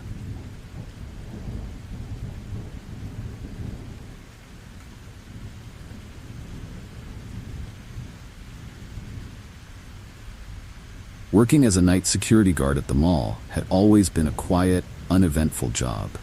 The vast, empty corridors were usually silent, the only sounds being the hum of the HVAC system and the occasional distant creak of the building settling. One stormy night, however, the eerie calm was shattered. As I made my rounds, the power went out, plunging the mall into darkness. My flashlight cut through the gloom, casting haunting shadows on the walls. I headed towards the security office to check the backup generator and surveillance system. The storm raged outside, its howling winds and pounding rain adding to the sense of unease. Suddenly, I heard a faint noise, a window breaking, followed by hurried footsteps. My heart raced as I realized the mall had been breached. I switched on the backup power, bringing the security monitors back to life. What I saw sent chills down my spine. 3 masked men were moving through the mall, their flashlights darting around as they made their way to the jewelry store. I quickly called the police, but I knew it would take time for them to arrive. I had to do something to delay the intruders. With my knowledge of the mall's layout, I devised a plan. The adrenaline kicked in, and I steeled myself for what was to come. The eerie silence of the mall was now filled with the sense of impending danger. I moved swiftly, staying out of sight and using the back corridors to get ahead of the intruders. The mall was a labyrinth, and I knew every nook and cranny. As I neared the jewelry store, I set off a series of alarms in nearby shops, hoping to create confusion and slow them down. The loud blaring echoed through the mall, startling the intruders. I watched from a hidden vantage point as they hesitated, their plan momentarily disrupted. Taking advantage of their confusion, I activated the mall's automated security shutters, trapping the men in a small section of the mall. They pounded on the shutters, shouting in frustration. My heart raced, knowing I had bought some time but also realizing they were now desperate and dangerous. The storm outside continued to rage, its eerie sounds mixing with the intruders' frantic efforts to escape. I monitored their movements through the surveillance cameras, staying one step ahead. Using the mall's PA system, I issued warnings and false information, leading them to believe that the police were already inside. The psychological tactics worked, increasing their panic. The sense of control was empowering, but I knew the situation could turn deadly if they managed to break free. The tension was palpable, and I remained focused on keeping them contained. The police finally arrived, their flashing lights cutting through the darkness outside. I directed them to the trapped intruders, coordinating their movements through the surveillance system. Police entered the mall with tactical precision, surrounding the men and apprehending them without incident. The sense of relief was overwhelming as the intruders were led away in handcuffs. The mall, once a place of eerie silence and danger, was now filled with the reassuring presence of law enforcement. In the aftermath, the police praised my quick thinking and bravery. The mall management was equally grateful, commending me for protecting the property and ensuring the safety of everyone involved. The experience had left me shaken, but also proud of my actions. The eerie calm of the mall had been replaced by a sense of security and vigilance. I knew I had faced a real threat and come out on top. Following days were filled with debriefings and adjustments to the mall's security protocols. The chilling memory of the break-in lingered, a reminder of the unpredictable dangers that can arise even in the most familiar places. I continued my duties with a heightened sense of awareness, knowing that vigilance was key to preventing future incidents. The mall, once a quiet night job, had become a place where my skills and instincts were tested and proven. Every night as I walked the silent corridors, I couldn't help but recall the events of that stormy evening. The sense of pride and the haunting memory of the break-in were intertwined. The experience had made me more resilient and prepared for any challenge that might come my way. The mall, with its labyrinthine layout and eerie calm, was now a testament to the importance of readiness and quick thinking. The story of the mall break-in became a legend among the staff, a tale of bravery and quick action. It served as a reminder of the potential dangers that lurk in the shadows and the importance of staying vigilant. Chilling events of that night had forged a stronger, more united team, ready to face whatever challenges lay ahead. And for me, it was a night that had transformed my quiet job into a thrilling and unforgettable experience.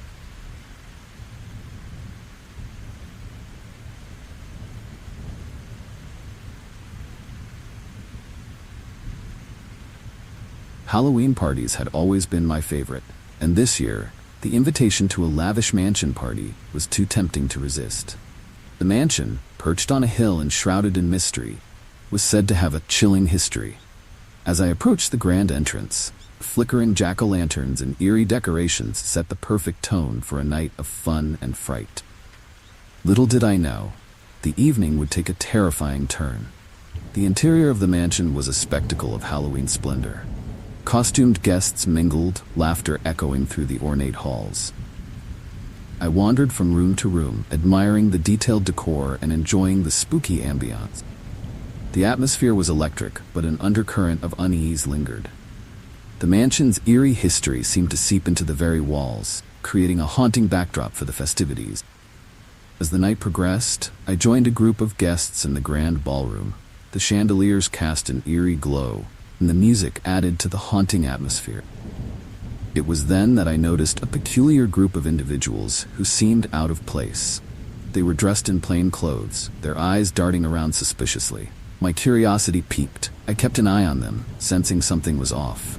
I decided to follow them discreetly, my heart pounding with both excitement and apprehension. They led me to a secluded part of the mansion, away from the main party. The air grew colder, and the shadows seemed to deepen. I hid behind a pillar, watching as they gathered in a small, dimly lit room. What I overheard sent chills down my spine. They were discussing a plan to drug and rob the guests. My mind raced as I realized the gravity of the situation. I had to warn the others, but I needed proof. Carefully, I crept closer, trying to capture their conversation on my phone. The room was filled with an eerie silence, broken only by their sinister whispers. Just as I thought I had enough evidence, one of them spotted me. Panic surged through me, and I turned to flee, but they were hot on my heels. I sprinted through the winding corridors, my heart pounding with fear. The once beautiful mansion now felt like a haunted maze, with danger lurking around every corner. I burst into the grand ballroom, shouting a warning to the guests. The music screeched to a halt, and all eyes turned to me. The intruders tried to blend in with the crowd, but I pointed them out, my voice trembling with urgency. The guests quickly realized the danger and began to back away from the suspect. Some brave souls stepped forward, ready to confront the intruders. The tension was palpable, and the room seemed to close in as a confrontation loomed. The eerie silence was broken by the sound of sirens approaching. Unbeknownst to me, someone had already called the police. The intruders, realizing they were cornered, tried to make a run for it. Police arrived just in time, apprehending the suspects before they could escape. The sense of relief was overwhelming. Chilling events of the night had left everyone shaken. The mansion, with its haunted history, had almost been the scene of a real-life horror. The guests gathered in the grand ballroom, their costumes now a stark contrast to the serious expressions on their faces. The party had taken a sinister turn, but we were safe. The police took our statements, and the suspects were led away in handcuffs. The mansion's eerie ambiance now felt even more pronounced, the night's events casting a shadow over the Halloween festivity. The guests, though shaken, were grateful for the timely intervention. The sense of camaraderie grew as we shared our experiences and comforted one another. The mansion, with its haunting history, had brought us together in an unexpected way. In the days that followed, the story of the Halloween mansion mystery spread. The chilling events of the night became a topic of conversation, a reminder of how quickly fun can turn to fear. The mansion, once a place of festive celebration, now held a darker memory. The experience had left a mark on all of us, a lesson in vigilance and the unexpected dangers that can lurk even in the most joyous of occasions. Despite the terror of that night, the bond between the guests had strengthened. We stayed in touch, planning future gatherings, with a heightened sense of awareness. The mansion, with its eerie history, had taught us the importance of looking out for one another. The chilling Halloween party was a reminder of the thin line between revelry and danger, and the power of unity in the face of fear. Every Halloween since, the memory of that night lingers. Costumes, the decorations, and the laughter are now tinged with the haunting recollection of the mansion mystery. It's a story we share with new friends, a tale of bravery and quick thinking. The mansion, with its ghostly past, had given us an unforgettable experience and a lesson in resilience. And while the fear has faded, the camaraderie remains, a lasting bond forged in the face of terror.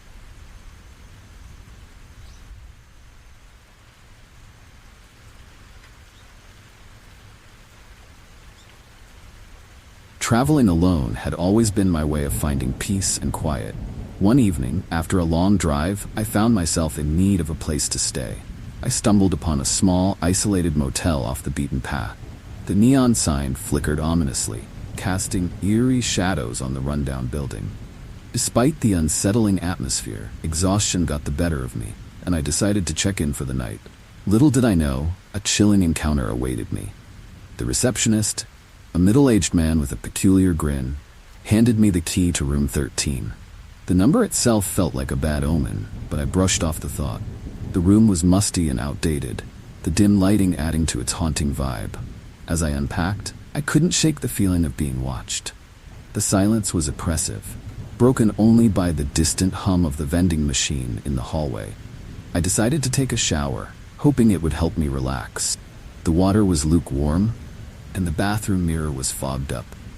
As I wiped the steam away, I noticed something chilling. There was a message written in the condensation. "Get out now." My heart pounded, and a sense of dread washed over me. I quickly finished my shower, my mind racing with thoughts of what to do next. The eerie silence of the room now felt suffocating. Determined to find answers, I went back to the reception desk to question the receptionist. To my horror, the reception area was deserted. The unsettling grin of the receptionist seemed to linger in my mind. I felt a surge of panic and decided to return to my room and lock the door. The feeling of being watched intensified, and every creak and groan of the old building seemed amplified. The air was thick with an eerie tension. Back in my room, I noticed the door had a strange lock mechanism that seemed newly installed. The hairs on the back of my neck stood up as I realized I might be trapped. I checked the windows, but they were barred from the outside. The realization that I was stuck in this haunting place sent chills down my spine. I needed to find a way out, but the sense of dread was paralyzing. The shadows in the room seemed to move, creating an almost hypnotic effect. Suddenly, I heard footsteps outside my door, slow, deliberate, and menacing. My pulse quickened as I looked through the peephole. The hallway was empty. The footsteps continued, growing louder. I knew I had to escape. Gathering my courage, I decided to use the phone to call for help. But when I picked up the receiver, there was no dial tone. The line had been cut, and the sense of isolation deepened. I was alone and vulnerable in this eerie place. Desperation took over, and I decided to search the room for anything that could help me. Found a small, rusted screwdriver in the bedside drawer. Wasn't much, but it was something. As I tried to pry open the window bars, footsteps returned, this time accompanied by a chilling whisper. "You can't leave." My hands shook as I worked, eerie voice sending waves of terror through me. Finally, I managed to loosen one of the bars enough to squeeze through. The sense of urgency was overwhelming, and I didn't look back as I crawled out into the cold night.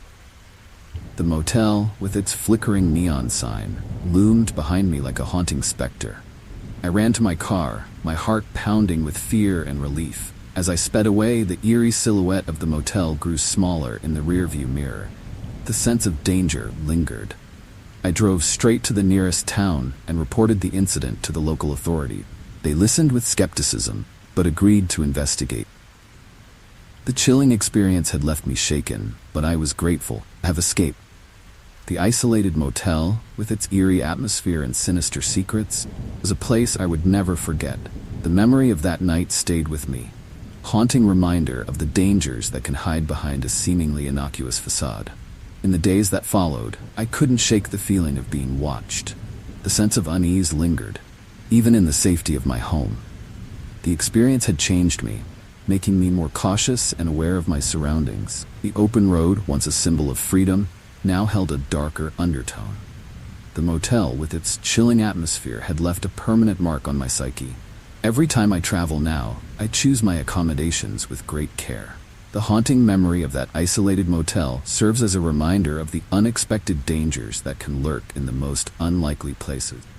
The experience taught me the importance of trust in my instincts and the need for vigilance.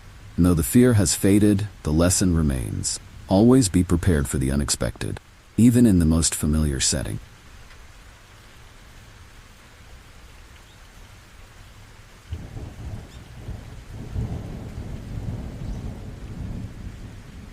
As a wildlife biologist, I've always been drawn to the mysteries of the natural world.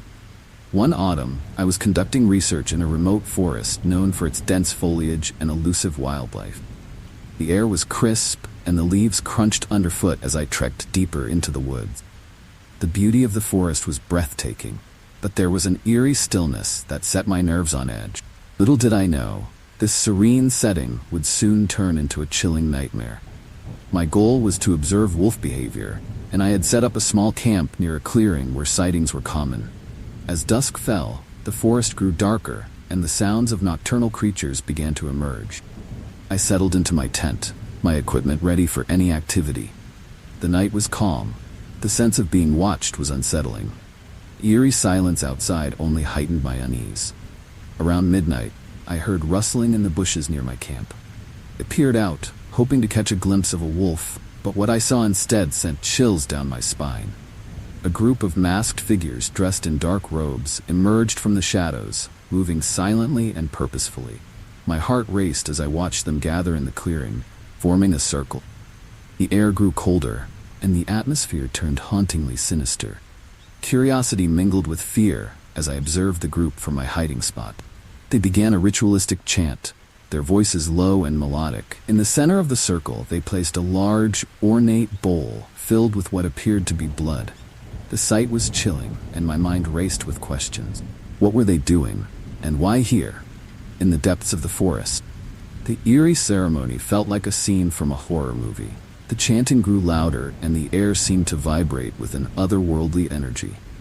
Suddenly, the howls of wolves echoed through the forest, responding to the strange ritual. The masked figures didn't flinch. Instead, they seemed to welcome the wolves' presence. The animals emerged from the trees, their eyes glowing in the darkness. The sight was both beautiful and terrifying, a haunting reminder of nature's power and mystery. As the ritual continued, I realized I needed to leave. The sense of danger was overwhelming, and I knew I couldn't stay hidden forever. I slowly backed away, careful not to make any noise. My heart pounded in my chest, and my breath came in shallow gasps. The forest, once a place of study and fascination, now felt like a menacing labyrinth. The masked figures and the wolves created an atmosphere of eerie dread. Just as I thought I was safe, I stepped on a twig, the sharp crack echoing through the night. The chanting stopped abruptly, and the figures turned in my direction. Panic surged through me, and I turned to run, my flashlight beam bouncing wildly. The forest seemed to close in around me, the trees becoming dark sentinels. I could hear footsteps behind me, quick and relentless. The sense of being pursued was terrifying. I stumbled upon an old, abandoned cabin, structure barely visible in the moonlight. Desperate for shelter, I burst inside and bolted the door. The interior was dark and musty, filled with cobwebs and dust. I crouched in a corner, trying to quiet my ragged breathing. The silence outside was deafening, and I strained to hear any signs of my pursuers. The cabin felt like a fragile barrier against the eerie darkness outside. Minutes passed like hours, and the sense of dread intensified. Just when I thought the danger had passed, a low growl sounded from behind me. I turned slowly, my flashlight illuminating the eyes of a wolf standing in the doorway. Fear paralyzed me, but the wolf didn't attack. Instead, it stared at me with a haunting intelligence, as if warning me to leave. The connection was brief but profound, and I knew I had to escape. I waited until the wolf retreated, then cautiously exited the cabin. The forest was still and silent, the masked figures nowhere in sight. I made my way back to my camp, eerie events of the night replaying in my mind. I quickly packed my gear and left the forest, my heart still racing. The experience had been both terrifying and awe-inspiring, a reminder of the mysteries that nature holds. In the days that followed, I couldn't shake the memory of the ritual and the wolves. The forest, once a place of study, now held a haunting significance. I shared my story with colleagues, who listened with a mix of skepticism and fascination.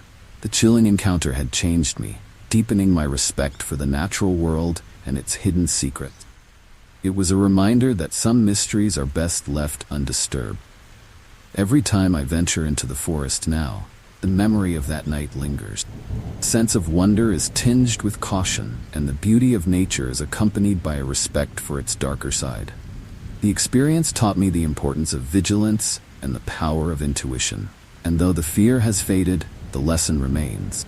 Always be prepared for the unexpected, and never underestimate the mysteries that lie within the wild.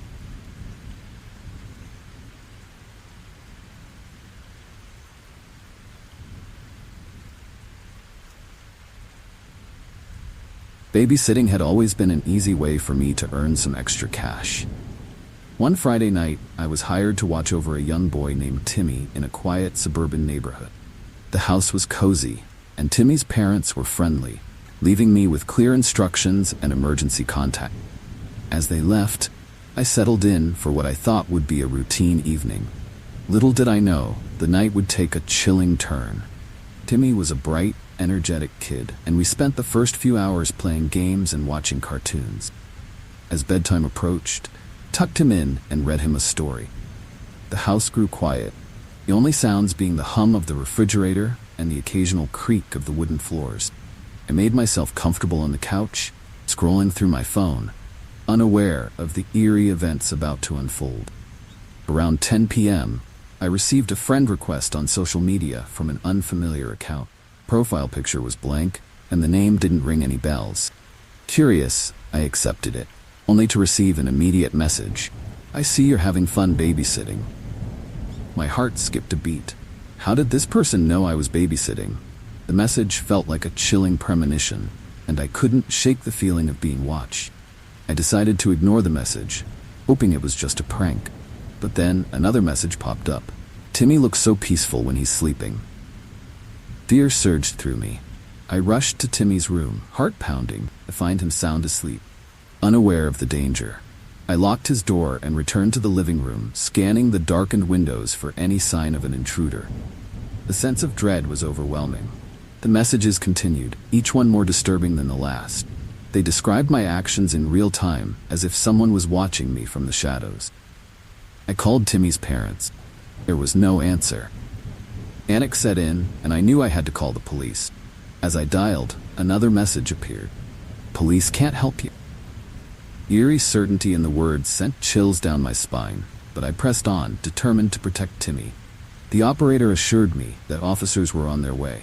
I locked all the doors and windows, making sure Timmy was safe in his room. The house, once a haven of warmth, now felt like a trap. Every shadow seemed menacing, and the silence was suffocating. I kept the phone line open, my voice trembling as I described the situation to the dispatcher. The minutes felt like hours as I waited for help to arrive. Suddenly, the power went out, plunging the house into darkness. My phone's flashlight cast eerie shadows on the walls as I moved cautiously through the house. I could hear my own heartbeat, loud and frantic, as I checked on Timmy. He was still asleep, blissfully unaware of the terror unfolding. I stayed by his side, determined to protect him from whatever was out there. Finally, the sound of sirens pierced the night. The police arrived, their flashlights cutting through the darkness. I rushed to the door, relief washing over me as I saw their familiar uniforms. They searched the house and the surrounding area, found no sign of the intruder. The messages had stopped as soon as they arrived, leaving behind a chilling sense of unresolved fear. The officers stayed until Timmy's parents returned, assuring us that they would continue to investigate. Timmy's parents were horrified by what had happened, and they thanked me profusely for protecting their son. The experience had left us all shaken, a haunting reminder of the dangers that can lurk in the most unexpected places. The police promised to keep a close watch on the neighborhood, but the sense of unease lingered. The once quiet, safe home now felt tainted by the chilling events of the night. In the days that followed, I couldn't shake the feeling of being watched. The memory of the messages and the eerie certainty of the intruder's knowledge haunted me. I became more cautious, more aware of my surroundings. The experience had changed me, making me more vigilant and protective of those I cared for. Babysitting, once a simple job, now carried a weight of responsibility and fear. Despite the fear, I continued to babysit, but with a heightened sense of awareness. The experience had taught me the importance of staying vigilant and trusting my instinct. Every time I entered a new home, I made sure to familiarize myself with the exits and security measures. The chilling encounter had left a mark on me, a reminder of the unpredictable dangers that can arise without warning. Every babysitting job since carries a hint of that night, a reminder to stay alert and prepared. The memory of the eerie messages and the darkness that followed serves as a testament to the importance of vigilance and courage. The experience, while terrifying, also reinforced my determination to protect and care for those in my charge. It's a story I carry with me, a lesson in resilience and the strength of the human spirit.